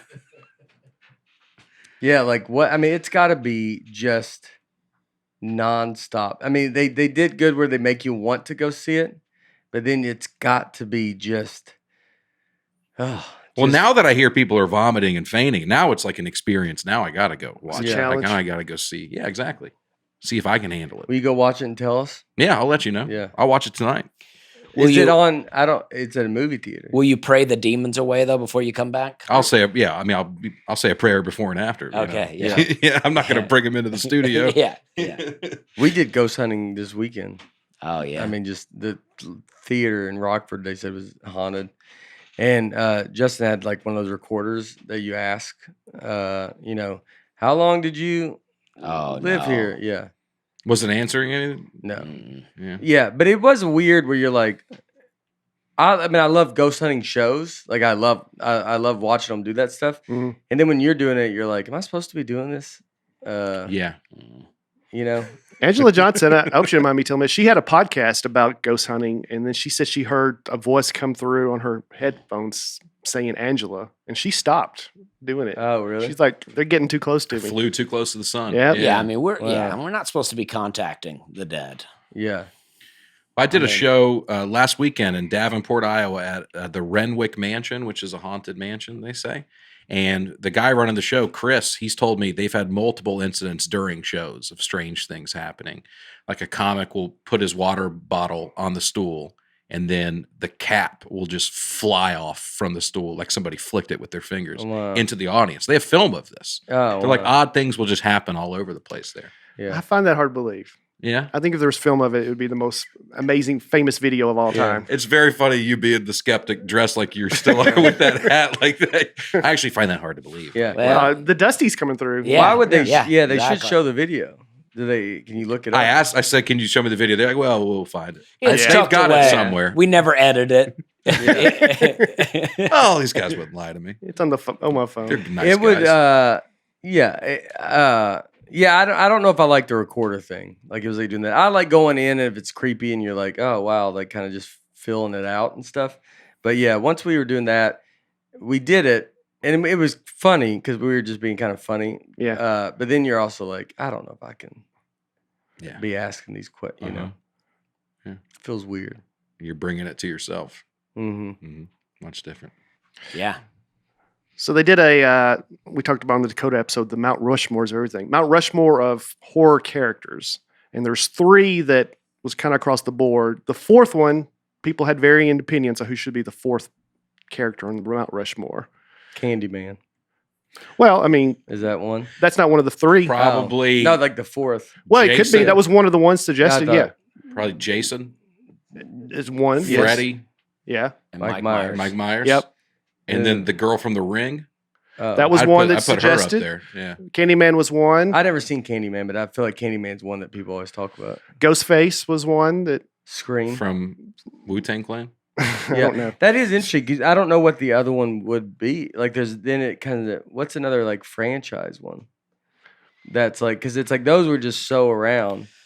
The Scream mask. That's one I think of. That's like Yeah. an iconic image, Yeah, but not like a singular character. Mm-hmm. I don't know. And then they branched out a little bit, like the Alien from the movie Alien, which I don't really think of as a horror movie, but No. it's a scary movie. What about the character in Scary Movie 2 with the little hand? Mm-hmm. That was always a pretty. I haven't seen those movies. I forget his name though. He's a pretty. Scary Movie 2 was a good scary movie spoof movie. Yeah. It's Chris Elliott. Chris Elliott. Yeah. With the little Yeah, I heads. think I watched like the first one and maybe the second one. And I remember them being like, they're very good. 2 is really good. They're so well done. I put him as my number 4. Yeah. Chris Elliott from Scary Movie 2. You ever seen that movie, The Family Man, with Nick Cage? No. It's not really a horror movie. It's like a rom-com, but if you think about what's actually happening in the movie, it's terrifying. What's happening? This Nick Cage plays a businessman who leaves his girlfriend to pursue a career. And then years later, he's successful, he's rich. And then one night, he just wakes up in an alternate reality where he's back with this girl he left. And he's got a family and a blue-collar job. And he hates it. He wants to go back to his rich life, but eventually he grows to love these kids. He loves his wife. He wants to stay in this life, this new life that he'd abandoned. And then the movie ends. He's back to his original self. No, yeah. Wow. Well, at least you wrapped it up and ruined it for everybody. Well, it's a gonna watch pretty it old tonight. movie. I'm gonna watch Shawshank Redemption. But and I was gonna watch- But I mean, the last sentence did not need to be said. Well, that's what's scary about Yeah. it is that now he's back in his original life, mourning his children Yeah. that never really existed, and it Yeah. just So it kind of ends sad like that? Well, it doesn't really. It does not trying to be sad, but if you think about what actually happened, Well, He's yeah. sad. he And then loves this life, and now that life is gone. Yeah. Then he opens his bank account and he goes, "Oh, all right, Yeah. well, we're back, baby." Well, that's We're the whole back." point of the movie is We're having a good time. that's the whole point of the movie is he loves his family more than those things. Yeah. you know, Mhm. and they're gone. Mm. So that's The Family Man. Give it a watch. Yeah. All right. Yeah, go watch it.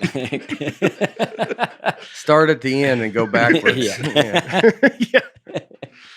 So in the movie Scream, the guy who voices Ghostface, they never let the actors meet him because Wes Craven, the director, thought it'd be scarier if you really don't even know who this voice is. And they never even heard his voice until they did the actual scenes, which is a pretty smart, I think. Yeah. Drew Barrymore was supposed to play Neve Campbell's lead role. Did you know this? I think I did. Yeah, and then last minute she backed out. I think she had other things, but she's like, put me in it just at the beginning and still tease me that I'm in it. And What happened to Neve Campbell? She had a real moment in time, and then No, she still does. I mean, Does she? she's doing the Scream things. I think she's probably got a lovely life of like, she pops up on these Scream movies and does a great job as the role of them. And, you know, made a ton of money living it up. Canadian. Mm. Wow. Didn't see that coming. Dusty's type. Yeah. from Look at that. Guelph, Ontario. I've been through Guelph. I don't know if that's how you say it, but I've been through there. Yeah. How old is she? She is Born. doesn't have her age on Yeah. there. Ooh. No one They're knows. pretty good. Interesting. Yeah, she I knew that because it was interesting about Scream was that they opened like Drew Barrymore at that time was the most famous like actress. And then it was like that's how good of a movie it was. That's why I like Scream. It's like I feel like they just did stuff that was like no one did that. To kill off somebody as famous as her Yeah. right away. Right away. And just be like, she's on the post. I mean, they used her for the posters and for everything where you think, all right, well, she's got to be having a big part in this movie. And then just to be like, it's just that one scene. That's it's, Yeah, Scream was pretty fun. I like a slasher more than I like a Exorcist type movie. Like, I don't want to be getting into if it's just like murder is different than like. You don't want a psychological I don't need the spiritual realm involved. Mm-hmm. You know what I mean? Okay. What about like these Jordan Peele movies? I saw the first one that he did. Get Out? Yeah, Get Out. Great. Well, I don't watch any new kind of horror movies because I feel like they're all like demonic now, and I'm not. And I don't know, maybe his is not, but I feel like Yeah, I don't think his was. His aren't, no. Okay. But definitely there are some. I just saw the movie Smile. It was kind of demonic, yeah. Yeah. Yeah, I think I get worried that they're too gory now. Like it's just getting like you're like, all right, and so that scares me off from most of them. And if one comes along, I watched The Cabin in the Woods. That's a good one. That's a good one. Drew Goddard, he wrote and directed my pilot. He wrote that movie. Really? Mm-hmm. Man, that's a really good movie. It's Yeah. like a parody of scary Yeah. movies, kind of. Yeah. And it's like that has gore in it, but it's like just it's got to be done really where it's Tastefully. yeah. It can't just be, they're doing stuff now. You're like, like even that Terrifier too. Like if it's like you're like so you're just showing someone get cut open and you're Mhm. like staying on it and like looking at you. There's a point you're like, all right, I just don't. That's not my thing. Like Yeah. that's why like old gore is fun because it's like they were really like not great at it. Mm-hmm. Mm-hmm. Very So, fake. Yeah, So it looks fake enough where it doesn't bother you. yeah. Yeah, but you had just the fear of like who's about to come around the door. Like that's what what's about to happen. Like that's the scare. I don't want to be grossed out. It doesn't feel scary to me if it's like I'm gross.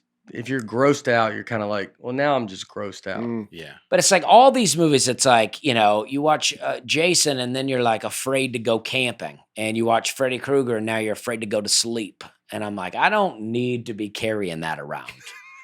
Yeah, but that's the fear that I would say I like. Like it's Yeah. like that where you go camping and you think, oh, well, Yeah, see, I want to You just don't be like like, that. oh, the stars, and we're having a good time out here. Yeah. I love the feel of the What grass. so if you don't like that, what horror movies do you like? I don't really like any of Oh. them. Scary Movie 2. Scary Movie 2 is really a Yeah. lot of fun. I remember watching Scream. I watched The Grudge and Saw in one night in Mhm. the early 2000s, That's a lot. and That's I a was lot. like, all right, I'm done. Yeah. I'm done with these now. Two pretty gory movies. Yeah, we also Grudge. stole the second movie. Basically, we went to one and then we theater hopped to the next one. So yeah. I was committing a crime, Yeah. and that probably added to it. Yeah, that's tough. That's always was the most fun thing to do though, if you could sneak in and go do two movies. Yeah, I don't do scary movies. I saw Halloween for the first time in a drive-in theater. That was In the one of dark. the best things we ever did. Yeah, it was a lot of fun. On the road, like in Louisville, right outside Louisville, Kentucky. They did it where it was awesome. Like we played it. That was pretty intense because you just had a building next to you, it was like a power plant or something. You just hear something in the woods. I mean, we're just in the middle of nowhere. Well, there was an insane asylum next yeah. door, right? Oh yeah. So we were talking about that all night. Yeah. Yeah. And there was I thought it was a power plant. No, That's maybe they right. lied to me. They Yeah. told me there was some kind of institution there. and there was some lights at one time Yeah. off in the distance. yeah. I feel like There's a lot We're going like, on. oh, did somebody get out? Yeah, and we're just sitting alone in a drive-in theater on chairs watching Halloween. I went to the bus, but then couldn't remember the code, so now I'm just stuck in the dark. And I ran Yeah. back to the guys. Yeah, it was pretty Right. fun. See, now if you weren't watching Halloween at the movie theater, not remembering the code, not a big deal. But you've just watched a slasher film, and now you're freaking out. Yeah. Just like those But I movies. think Yeah. that's what you like. That's what's That's fun. the fun Oh, of yeah. it. And then, That's but the you fun. don't think you don't get No, scared of the no. dark at all? No, I do. Okay. So what are we doing here? Well, that's what I'm saying. there because- goes. Probably because of things I've watched. Now it's Oh. added. To, So like if you wouldn't have, I think people are just scared of the dark. Like you're scared of what you can't see. yeah, Exactly. the dark is scary. People Yeah. always act like you shouldn't be afraid of it, and I'm like, nah. Yeah, it's it's the dark. It's scary. It's just any scary movie, it becomes less scary to me once you actually see the thing, Yeah, right? It's the not seeing it. It's a shadow moving by. That's the scariest. yeah. And then you finally see it and you're like, oh, it's a little disappointing. Yeah, that's why Most of the time. Jaws was so. Yeah, because you never saw it till the end, right? Yeah. Okay. It's the buildup. Mm-hmm. So it's okay to spoil What if Jaws, they but put- not Family Man? Jaws is It's 1975. yeah, I mean, Jaws Family Man is was 1995. yeah, but the Family Man would be a movie people would have missed. Jaws is like one that no one's probably missed. Okay. And I just think with the Family Man thing, I just think you could have said he gets in the alternative universe, and you said the other thing, and then you just at the end you're like, and the color is blue, and you're like, well, I don't know if you need to say the end, but no, that's good. What about I wouldn't ruin Jaws 2. I bet a lot of people haven't seen that. Okay. Yeah, a couple of sharks probably. Yeah. Did you? What about the Rob Zombie version of Halloween? It was the first one he redid. Apparently, 2 was terrible, but I saw the first one. I have a story about that. Okay. We were supposed to go see it. We were in New York, and it was like me, Lewis, Big J, Soder, like it was a bunch of us, and so we're like, Jay was like, Rob Zombie was. It was the first like screening of it. And so Rob Zombie was in like a diner nearby. They were eating or something. And Jay kind of knew him or something. And so Jay tells he's like, go get in line and like to get the tickets. And I was like, all right. So I'm in line. I'm waiting. They go do whatever. They come back. And I'm just standing there like, all right. They're like, how's it? You got the tickets? I was like, well, I'm waiting for them. And I was in the line with people that already have tickets. So we didn't get to go. And I mean, it was the most excited Jay was to go see this movie. Wow. You ruined it. And I ruined it. And Jay still has my favorite joke. Where I might have said on this when he goes, did you see the hills have eyes? And I was like, no. He goes, well, I wish the hill had hands and they give me my money back. And I think about he not only never did it on stage, it was just a joke. Like, and then this is what I love about comedy. And it's almost, this shows you what a comic's brain goes through. He said that, and I go, you didn't like it? He goes, no, I loved it. But it's just about the joke is The too joke, good. right. Like he has no emotion. He loves that movie. Yeah. But and it almost like I learned something about comedy when he said that. Because you just learned that like, oh, you're not attached to. Yeah. You're like, yeah, I'm just like. It's just funny. I was just funny. I was like, I just said the funniest thing. Like, Well, that's what I say is it's like I seem like I complain about stuff all the time, but I'm not really complaining. That's my way of joking about stuff. yeah.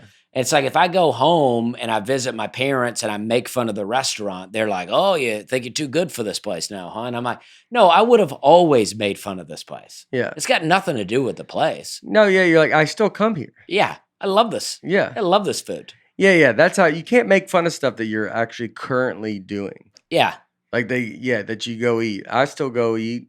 Even though I'm eating better, I'm still figure out how to get McDonald's. Yeah. And I will always figure out how to get McDonald's. I drink enough diet sodas. I'm not going to stop. I love it. Yeah. That's another joke that I had something about. I got to remember that. I'm not going to say that. But it's I love your passion for it because it's like the way people talk about their children. Yeah. I'm never going to stop. I'm always going to love it. yeah, it's like you find I like gummy bears and all that. People give them to me after shows and they're always like, I know you're eating healthy. Don't worry. Yeah. I'll find a time. Mm. I'm not going to let this leave my life. I'm just like, I'm not, I was eating an entire bag every night and then ice cream. And then like, it was wild. I see old pictures too. Like now it gets worse and worse. Like you're like, golly, dude. Oh, yeah. I know mean, exactly what you mean. Yeah. I mean, I used to drink and I used to like think about how I would be drinking my whole life. I've not drank in 10 years, but I'm like, I remember I was waiting tables and a guy told me he just became a diabetic and he's not able to drink anymore. And it made me sad that he couldn't drink anymore. Yeah. Not that he was diabetic, that he couldn't drink anymore. And I thought about myself being like, what would it be like if I couldn't drink anymore? Like my whole life was planned around drinking. Yeah. Yeah. Mhm. Yeah. That's the hardest part to kick. And that goes with food too. And, Yeah. food was, I probably had a big problem with food more than I realized, but it was like eating. That's the hardest part. Food and your life is your life shouldn't be around one thing, and it's hard. You realize that like it shouldn't be dictated by whatever either the bad thing because it's like you're just like addicted. Like you're like, well, I have to have like. I mean, I could go eat McDonald's right now. Yeah. I don't think I'll ever get where you like. Could you not? You know, a lot of people get like, I couldn't eat McDonald's anymore. Like I can, Oh, dude. I can eat it every second of every day. I've not eaten I couldn't even tell you the last time I had McDonald's. I like a morning time hash brown from McDonald's. Why do you just don't like McDonald's? Nah. We've got do you like, Chick-fil-A on Hardee's? the road before. Chick-fil-A I like. Chick-fil-A, Hardee's? you can tolerate. I will do Hardee's breakfast. I like Yeah. I like an What's egg your and like cheese. fast food? I like Chick-fil-A, egg and cheese, Hardee's. You don't eat fast food I lunch? try to not do it, no. Just to be healthy? Yeah, I mean, I'll do Moe's. Yeah. I like a Moe's. Welcome to Moe's. Yeah, what can those? Yeah. I like that. So you're not a big fast food guy. No. You would think But you're I a will- big chain guy? You know, it's like, no, but I will like do stupid things like, you know, go to the truck stop and be like, oh, you got a chicken sandwich back there? Yeah, I'll have one of those. Yeah. Those are great. We Yeah, go to Love's yeah, or yeah, something. yeah, You're like, yeah. this is pretty good. Oh, Yeah. yeah. Where did Yeah. we went somewhere and had man, maybe it was a chicken sandwich. Golly. It was somewhere and they were like, you have to have this chicken sandwich. Oh, Abigail. We went to over where our bus is here in Nashville. Where night train the bus is. There's a gas station. I forget where you get like off. But there's a gas station that she's like, or they have something. I think it's a gas station. They have these chicken sandwiches in there, and they're unbelievable. Yeah. Yeah, I mean, the gas station by your house up where my exit I get off of, it's like, it's loaded with stuff. Fried chicken, Mhm. hamburgers. I mean, I was like really tempted in there. I tonight. like that stuff too. Yeah. I like gas. I mean, you just wish you could eat it. You just that's the brutal part. You just look at it and go, God. But that's the hard part is, you could. You could. You could. You know? could. I had a You hot- just got to know you don't know what your good feels like. That's what I've learned. I had a Love's hot dog, all beef. I burped it up for 3 days. Mm, I would not digest. yeah. Worth it? That day it was worth it, but I was Yeah. like, I kind of wish I had not eaten That's it. the trick with everything. You gotta think about the other days and not in the moment. But it's hard. Yeah. So psychologists have looked at why we like horror movies, and they say that it raises. It's called excitation transfer theory. It raises arousal and excitement and fear, builds up tension, and then once it's over, there's a euphoric relief. Like, I did it, I survived, I made it. So the release they say is why people enjoy horror movies. That feeling. That's why people come to my comedy shows. Mm. It's over. I made it. I think if you would have asked me why people like it, I would have said what you said without using those big words. Yeah. So I'm glad I went to a science lab. I'm glad I made it all the way up there. And they go, let's study it. Why do people like this? And they go, I don't know. You think it's because it's exciting, tense, and then when you're done, you're like, whoa, that was crazy. Yeah. I think this is probably the beginning stages of learning how to control people with fear. That's what those scientists are doing. This is like when you're in your internship, you're studying horror movies.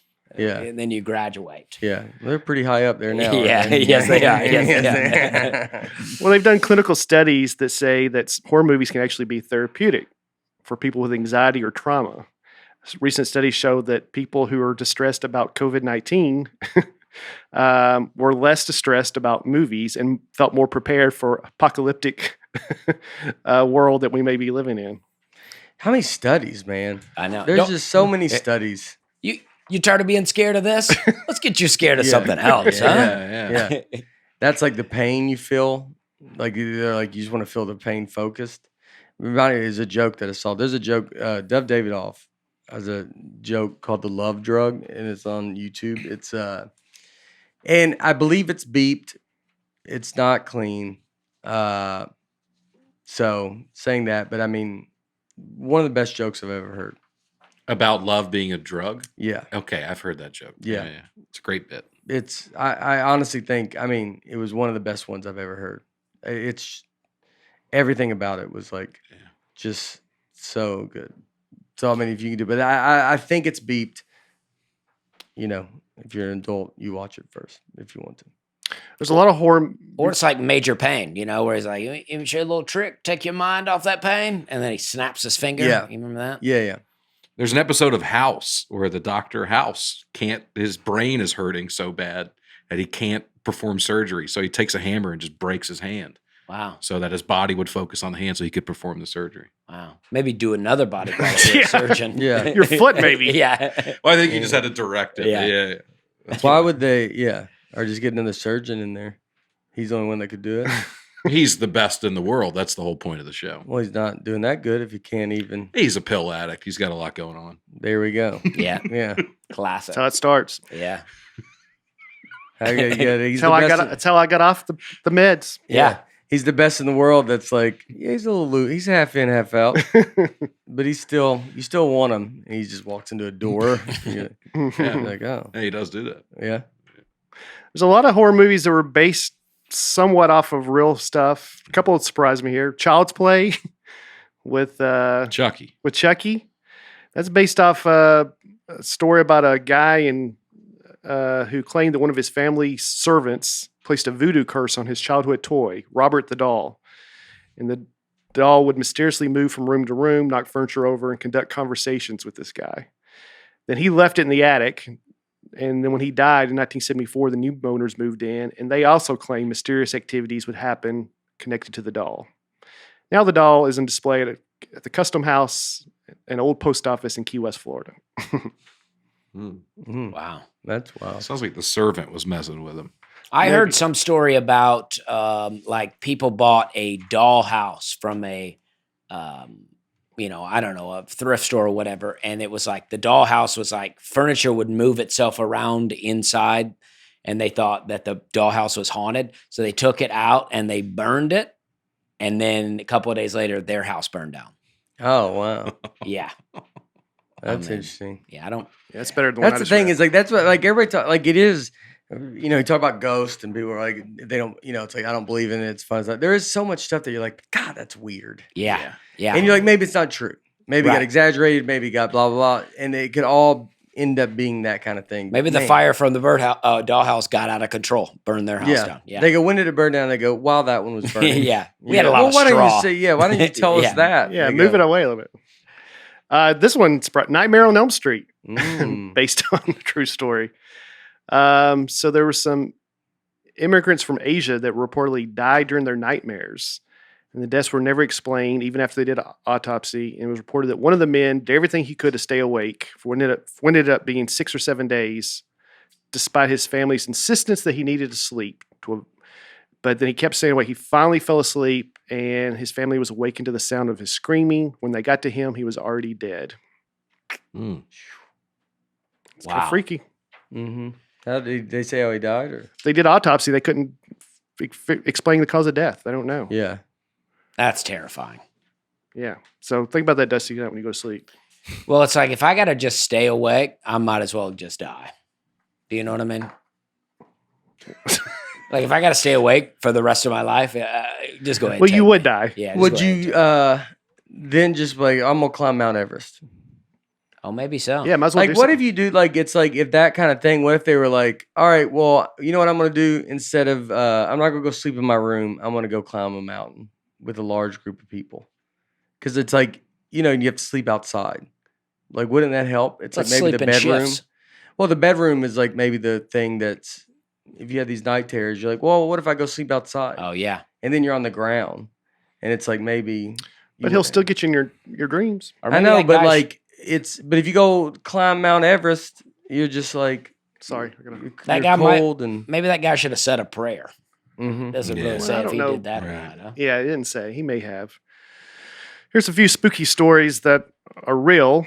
Since 2007, feet have been washing up on shore in Canada and Northwest, Pacific Northwest of the United States with feet in shoes, no body. There's been like 23 of them that have washed up. So they're speculating what's going on here. And some people think it came from the tsunami, the really bad one that happened in Asia, because all the shoes were manufactured before 2004. Some people think maybe people jumped to their death and It's feet in the shoes. yeah, Yeah. and they wash Wow. up on shore. And they've been gradually happening for years now. The latest one I read says that they think now it was people who like committed suicide, jumped off a bridge or something like that, and then fish or whatever eat them. The shoes nowadays are much more durable than shoes of the past, and they don't decompose. Is that the correct word?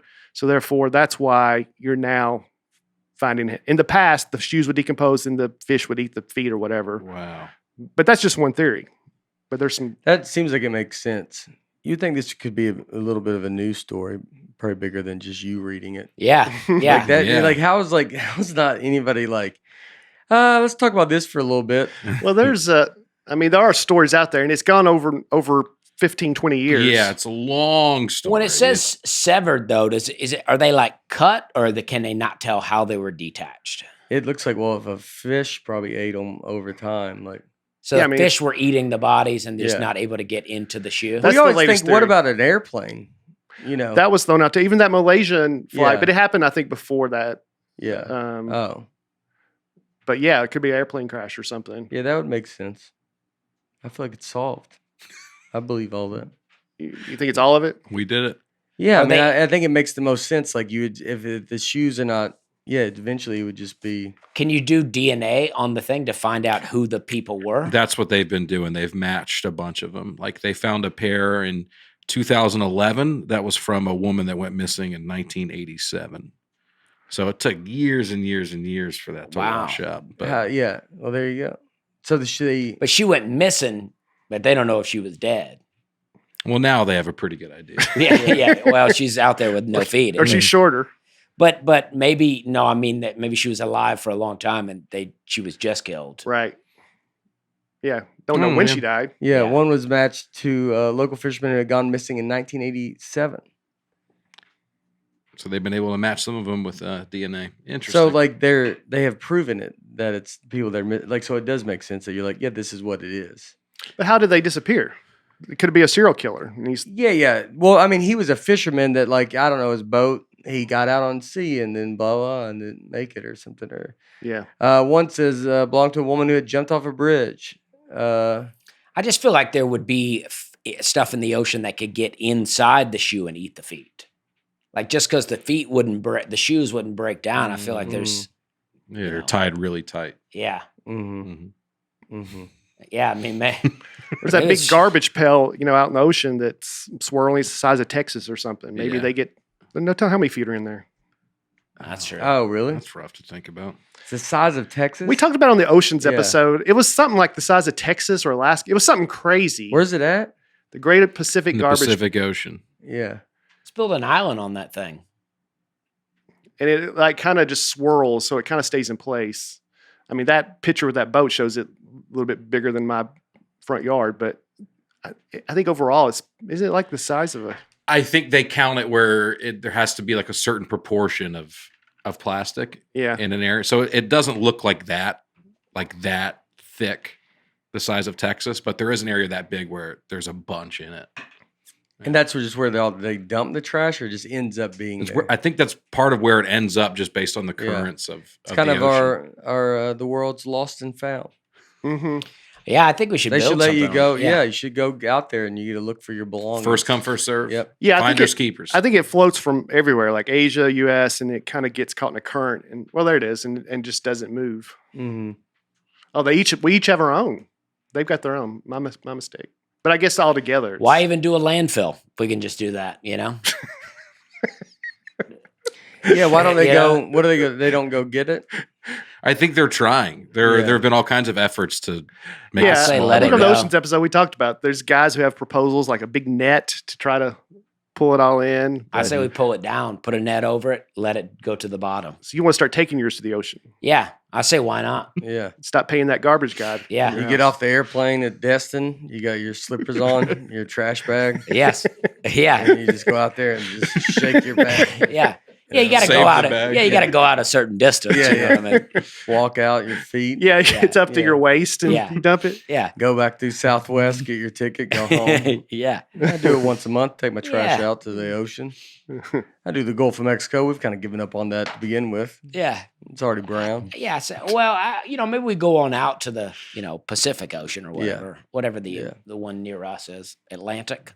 Yeah. Both of them. Inland. Yeah. I think they're both near us, right? Atlantic's near way us. closer. Yeah. You're talking about near, literally, yeah. physically Nashville. You thought you meant Yeah. the United States? Yeah. Yeah, we got a few Yeah, we got a couple. decisions. Yeah. Yeah. I would think the Gulf of Mexico, though, it's a little tighter in there. Mm-hmm. But if you just use the entire And Gulf that of would Mexico, ruin- and then we just agree to grow. And that would ruin Panama City Beach. It would. Yeah. Yeah. Here's And one. that's where people go. Those are the people that would throw trash in the Yeah. ocean. Yeah. The Panama City Right. crowd for sure. would be that. Yeah, they'd be like, "Would you do it?" You're like, "Yeah, of course." Yeah, I have done it. Yeah, exactly. Yeah. They're like, would. We all go. That was our big vacation. Yeah. Gulf of Mexico. There's a woman, 67-year-old woman, lived in St. Petersburg, Mary Reeser, and she didn't. A couple of days, nobody had seen her, so they finally went in her house, and all they found was a pile of ashes of her body. Nothing else had been burned. Nothing else was disturbed. Just a big pile of ashes. Oh, I used to love this kind of unsolved mysteries, spontaneous combustion stuff. This is from Unsolved Mysteries. Yeah, Yeah. I used to get into that. I had a bunch of books on mysteries and Bermuda Triangle, and I love that kind of stuff. Yeah, Bermuda Triangle. We don't hear about it. It was a big deal when I was. Oh, a kid. yeah. Oh, yeah.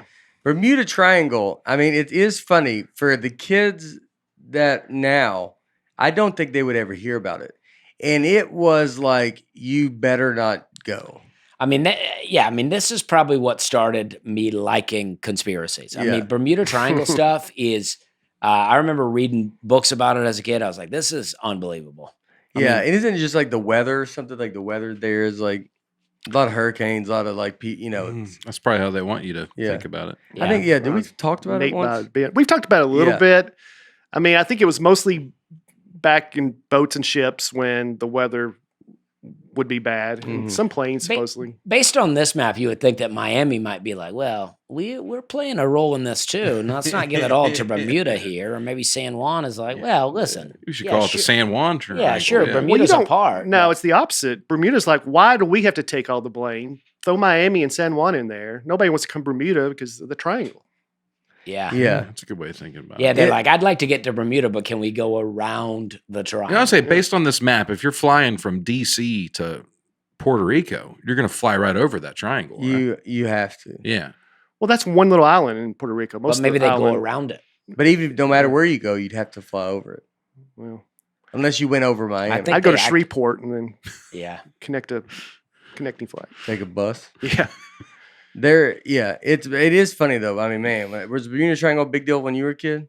I remember hearing about it. Yeah. Oh, I think it was like I just remember it being like it was just like we all agreed not to go. Yeah. Right. Mhm. It was that big. Not that we could have afforded to go to Bermuda Right. or Miami, but yeah. it's. But you it couldn't you couldn't look things up. So you just Mhm. hear about the Bermuda Triangle and you're like, what? So what happens there? People just go missing? The boats crash, the planes crash. Okay. I think some of them just disappear. Mhm. Interesting. There's no cell reception out there now? I don't these think days? there Well, I think was. that's why it's went away. There were 'cause no now they're cells like, back it's then. fine. There was Yeah. no Yeah, cell yeah. phones There's no back cell then. phones back then. It was just a lot of stuff. I think They it's said they a would- lot of weather. I mean, you got to think hurricanes would probably really form out there, and They would lose Uh, radio signal and yeah. couldn't tell if they were going up But it or was a down, fun and- time. I'm sad you didn't live through the Bermuda Triangle. Yeah. time. It It was was a a golden pretty age. good. It was a golden age of just like, man, this is like a big problem, Yeah. And spontaneous combustion, I remember hearing about that stuff too a bit. and that's like you just blow up Yeah, like this lady here, she just catches on fire. for no reason. Yeah. Well, we had some of that stuff, my generation, I think. hmm Yeah, like 9/11. that was Oh, boy. that's not. What are you talking about? That's like a terrorist attack. Like, I know, what's we that? had real stuff, dude. We lost our innocence young, my generation. Yeah, by the time you were a kid, there was real stuff. I was You just didn't saying, have- the world was on fire. You We didn't have didn't to have time to speculate play on around anything. with Bermuda No. Triangle. You were You at have, home with your parents. 9/11. I was the age where we tried to go in the workforce. I was Okay. the age where that's why the Oregon Trail generation we were a unique generation of just that was the exact age of like we were supposed to be going. You're either getting out of college, you're going to get jobs. I would have been, I thought about joining the military, and I would have been in my 4th year when 9/11 happened. I was if went to joining the military. Army. I would have been in boot camp when 9/11 happened. Yeah. So it's like You two together on the front lines. we Yeah. just stopped it. Yeah. Yeah. Well, that's true. Mm-hmm. I would have been a rookie coming in. Yeah. You might have rookie. trained me. You've been a rookie. Yeah, you might have trained me. Might have trained him. I don't know about this guy. We need Yeah. to cut your hair. Yeah, yeah. You had Slender Man. Slender Man was kind of after me. Okay. All right. I really think, 9/11 happening at such a formative age, like it affected a lot. It does, but we're talking about like, I know Bloody Mary was big when I was a kid. Yeah, Bloody Mary that was kind big of for us, stuff. Yeah. So you're comparing Bermuda Triangle to 9/11 is basically what you're doing. We're talking about fun, like kind of weird conspiracy kind of stuff, and you're like, 9/11. I'm trying to defend my generation out here, dude. oh, we had World War II. You're like, all right, okay. Well, that's all right. I guess so. That's not what we meant. You would have Blair Witch. Blair Witch. Yeah. Yeah, for sure. The Ring. Yeah. That stuff was big when I was growing up. Blair Witch, everybody thought it was real. Mm-hmm. Yeah, I mean, by the time you were coming along, people were like debunking everything, right? So they were like on the internet. So if we're like, Right. the Bermuda Triangle's crazy, like your generation could look it up. Your own and go, Snopes. Oh no, it's just weather. Well, my generation was also watching videos of like beheadings and stuff online yeah. when we were young. We just thought you just watched the most horrific stuff on the internet. So What you were is- just Ugh. jaded. You Who watch that? does that? Kids my age, 100%. We had internet. You go to the family computer. Like, let's just find the most horrific stuff you can watch, and that's what it was. What is wrong with you? We would have to I get mean, a DVD I don't know. or a VHS of Many Faces of Death. Yeah. That was it. You'd Yeah. have to. I don't think I never saw one, but it was. You would hear about them. Yeah. Kids would have the Faces of Death. Or like bum DVDs. fights or something like that. Crazy. I didn't see that. I had a Yeah. friend that had a DVD of that. It's too much. Right. Yeah. I never watched any. I was like, I didn't don't like want to it. watch this. I didn't stuff. like it either. Well, there's friends over at a friend's house, and you're like, y'all want to watch this? And you're all, and none of you are really enjoying it, but you're just kind of looking at it. Like, I don't want to be Yeah. the one coward in the group. Yeah. Yeah. Then you Yeah. go play Guitar Cool. Hero. Says you did. Yeah, you did a lot of stuff, Aaron. Preparing you for Notre Dame. There you go. I don't know what college is going to bring, so I might as well see it all. Yeah. This woman spontaneously combust. They think maybe she took sleeping pills. She was known for that. They think maybe she was so passed out and she smoked a cigarette that somehow it fell on her nightgown. They said she was a kind of large woman, and they said fat can burn for a long time, and they think maybe she just burned up. She never felt. Yeah. No stop, drop, and roll. No. He's like, that rash is itching again. And she just Well, 2 burning. to go. You've already done the stop. Stop part's there. Right. You've already dropped 2. Drop part's there, But you're missing maybe the most important part. which is the roll. the roll Yeah. around. Yeah. The roll is what we're getting to. Yeah, without the roll, stopping and dropping doesn't do much. Doesn't for do you. anything. No. I'd actually say don't do those if you're not going to do the roll. Yeah. If you're not gonna follow through, If you're not going to fall, if you're not going to get to the roll, I'd stay up. just keep on your feet. Yeah. Stay up, run. Yeah. There's a woman who. Go I ahead. also like that the article says she was known for That taking made me sleeping laugh, pills. too. Like known around town. They knew. Yeah. They knew. Everybody. Yeah. Mary Reese, are you talking about the sleeping pill lady? Yeah. What sleep? Yeah. Who? Even you take sleeping pills, I just don't know how you could take enough that you would ever talk about it openly, publicly. Like, she's doing so Yeah. many. They're like, call Mary Reese. They're like, she's already Oh, took come those on. pills. She'll be here Tuesday. Yeah. She sleeps the weekend away. Yeah, they said as she was known user of sleeping pills, they Yeah. hypothesized she had fallen unconscious while smoking and set fire to her nightclothes. So That's got to be tough to hear that. Just her loved ones, of like the cause of death. They determined she was just so fat that she caught on fire. I don't think you're. They you're probably not wouldn't word it like that. surprised. I think you're like. they're like Mary. Yeah. yeah. Oh, We talking about that Mary? sleeping I think pill there's Mary? one guy that called it in the pool. Yeah. He goes, I called that. Yeah. And he wins all the money. We knew They it go, happened. you called that she would set on fire. Spontaneously Spontaneously combust. And he goes, look at it. I said she's gonna fall asleep on those sleeping pills one day. She's gonna light herself on fire with that cigarette. We're gonna find her ashes. That sounds like someone like her dad. Yeah. If you don't get healthy, Mary, what's her name?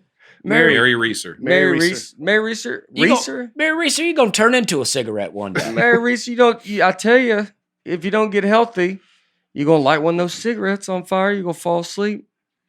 Take all those pills. We're going to find a bunch of ashes in here. How he'd be like, I thought the house would also burn. I was surprised by that. Yeah, that part did baffle me. I'll do a couple more. There's a woman who her coworker was murdered, and then she started having dreams where the murder victim came to her in her dreams and told her who did it and explained how it happened. And then her husband overheard her, like in her sleep, telling all this stuff. So he finally encouraged her, go to the police and tell them. So she goes to the police, tells them, and at first they're very skeptical. But then she has so much detail that only, how would they know this? How would she know this? So they finally started looking into it. The guy who she said killed her, and they found the victim's jewelry on that guy's wife that he'd given her. And he finally confessed to the murder. Wow. Yeah. Yeah. It's tough to get out of it at that point. Yeah. When your wife has crazy. the jewelry of the person that you killed. Yeah. Yeah. Man. So apparently she visited her in her dreams. Yeah. That's interesting. Where'd you get, it's like, I mean, golly, his wife too. Like, that ring's nice. Yeah. She's like, Harold, you gave me this dead woman's necklace. Yeah. That's Mary Reeser's She wasn't necklace. dead when I got it. Yeah. What? Yeah. I'm keeping the necklace. You can go to jail. Some Russian hikers that were all found dead in the woods, and they could tell they had cut their way out of their sleep or their tent, like they were trying to escape their tent. They were all cut up. One of them was missing a tongue, kind of mutilated, and they're like, "What happened to all these guys that made them like run from inside their tent?" And there's different speculation about what it was that happened, but a documentary filmmaker presented a theory about a phenomenon called infrasound, and it's basically where it's a tone made by the wind that causes you to go crazy and delusional. And they've tested this on people before. It's like a low infrared sound, not infrared, but whatever, where you can't really hear it, but it still affects your brain. It makes you go crazy. So they think That's a real thing. Can you look up infrasound? Yeah. There's all kind of things they talk about. It's a What? Who? Well, things where they talk about being able to even like go into, zap into people's brains and make them think they're hearing voices. Oh, It's an extreme bass sound that produces a range of bizarre effects in people, including anxiety, sorrow, and chills. Yeah. Those are the ones you don't want. Yeah. Yeah. So that's what you get from watching horror movies. I mean, how is this stuff not just talked about a lot more openly? I don't know how serious they took this documentary guy. Wow. I looked up an article last night and said, they probably were just an avalanche killed them and they heard it coming and they were just trying to get out of their tents. And then after they're all dead, animals eventually will come and shred you up, including eating your tongue. Yeah, only half of it. Yeah. Yeah. That makes sense. The lad tongue wasn't really that good. That's like it is funny, like to say, like you talk to that document guy, then you come in and say that, and you're like, oh, just a no fun police. Oh yeah, comes in. yeah. He goes, well, it's probably an ambulance, and then animals got him. You're like, oh, here we go. It is interesting though that if there's only a half tongue left, like why would the animals not just the animals were like, we're full and we'll find something else. I bet it's hard to get in there. It's Yeah. like the To get the feet. whole thing. It's like the feet in the shoe. It's Yeah. just, you go, that's enough. Especially, Right, more of it, your yeah. mouth shut. And he seems like he didn't like it because everybody else had their tongue. So he probably was like, Yeah, it's true. It's not that good. Maybe tongue's not good. Yeah. Yeah. I mean, we don't eat tongue a lot. Maybe they had a We ate beef tongue, right? Isn't that a thing? I think it's a thing, but Yeah. I mean, we're not, you ain't going to Chili's and asking for the beef tongue. It's not made it that far. I think it's a specialty. Okay. Imagine the Chili's song though. You remember the Baby Back Rib song? What if they were doing cow tongues? My baby, man. Yeah. I want my Whatever. beef tongue. Yeah. I want my beef tongue. Talking in tongues Oh, my at tongue, Chili's. tongue. Talking in tongues at Chili's. Baby back tongues. Pollock sisters. That's just their last name. Okay. Oh, it was? Yeah. Oh. It's not a Sounds joke. like the start of a 90s joke. Who are the Pollocks? Why are they getting made fun of? I think it's Polish Polish people. Polish Yeah, people. oh. It's just just Derogatory term for Polish people. Oh. Maybe they might be the Pollock sisters. Yeah. Okay, that would have been much better. Yeah, I don't. Yeah. Yep. You're right. You are Golly. right. That, I apologize. that hat and wig is affecting you. Yeah. Yeah. He goes. They go, all right. Yep. We'll go find out Brian is Pollock. I hope I am at this point to try to save myself. Yeah. Guys, I'm one of you. Come on. All right. The Pollock sisters, that makes much more sense. They both died, and their parents then had two other little girls, and these little girls knew all the stuff that their older sisters knew. They knew their favorite toys. They knew all this stuff about their previous childhood that there was no way they would know. So they think they were reincarnated and came back Wow. As the two previous girls. oh, The so girls the two were- girls died. Yeah, their two little girls Yeah. died, and then this couple had two more little girls, Yeah. and they knew everything about the previous They girls. apparently grew up and correctly named all the dolls and stuffed animals that belonged to the older two daughters, and they have recurring nightmares about being run over by a car. That's how. Wow. Wow. That's pretty crazy. Yeah. Yeah. That is wild. And I'll end on this one. This is kind of a more upbeat. 15 members of the Beatrice Westside Baptist Church were all known to being promptly on time for recital or choir practice. Known for their timeliness, but on this day, they were all running late, every single one of them, all for very different reasons. But not one of them was there on time when a natural gas leak caused the explosion of the church. Even Snopes says this is real. So, like, what happened to make all 15 people late? Sounds like insurance fraud to me. Dusty just solved it. What? Yeah. And this is Nebraska. Yeah. That does sound Like, that is It's crazy. suspicious. intervention. I want to say God's intervention. Dusty goes True. another route. Yeah. Yeah. Could be that. It does. Yeah. I mean, there's only 15 people going to this church. Yeah. Well, that's just the choir members. Oh, 15 members in the choir. So it's probably a big church. so a lot of people died. No. It was like when church wasn't in Yeah. session, they were going there for practice. Maybe it was Sunday afternoon Yeah. or another day of the week. So they all showed up late for different reasons. They said two women had car trouble. One woman had to iron her shirt last minute. Other had to help their kid with homework. They had to finish the end of a radio show. One had overslept it. It's pretty crazy. I do think intervention. I do think that. You've changed your Yeah. answer? Yeah. Yeah. I mean, Okay. yeah. I mean, it's Yeah, if there's a bigger church, I was thinking it was only these 15 people. So, yeah. Stuff happens sometimes that you, and you ever, like, in a smaller scale, but you ever see a wreck like that happens right before you, and you're Mhm. like, I ran back in to go grab something. Exactly. Yeah. Yeah. And then Yeah. you're like, it's kind of crazy. I think that's it. All right, everybody. We did it. Happy, when's this coming? This week? This comes out this week. Yeah. Happy so- Halloween. All right. Enjoy it. Glad to be back. Thanks for all of you that have come to shows and stuff, and everybody. We love it. We appreciate it. Where are you at this weekend? I'm off. I got to go do a private show, but it's besides I'm the only one. Nice. So I'm at the Comedy Catch this weekend in Chattanooga. I've been going there for 15 years as a MC and feature, and this weekend I'm headlining for the first time. all boom. right. So- There we go. Two Big shows time. Friday, 2 shows Saturday. Come help me make it work. Yeah, Boom. that's awesome. That's awesome. This weekend, I will be at the Punchline in Atlanta, Georgia. On right. That's a good one. October 28th through the 30th, headlining all weekend. If you're in Northern Georgia, come to Chattanooga though. You can go do both. There is a You guy can, yeah. that's messaged. He's coming to my show one night and your show the other All night. Yeah. right. Yeah. That's a good mix. You can go knock two Nateland. I'm going to need him to compare the shows. Oh, and a lot of people, we asked last time, what would, if we listened if they saw all four of us, what would be called, Yeah. And a lot of people said band. Brian, Aaron, Nate, Dusty. Oh, Singing the wow. band. That's pretty good. Yeah. Yeah. I've done the band. Yeah. Yeah.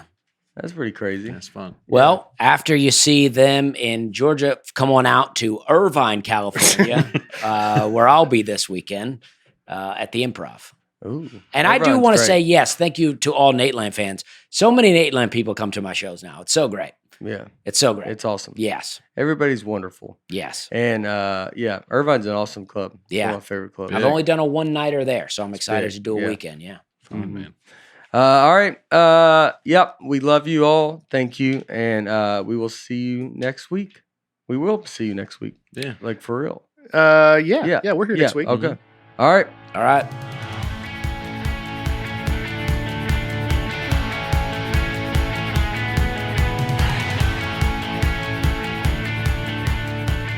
Nateland is produced by Nateland Productions and by me, Nate Bargatze, and my wife, Laura, on the All Things Comedy Network. Recording and editing for the show is done by Genovations Media.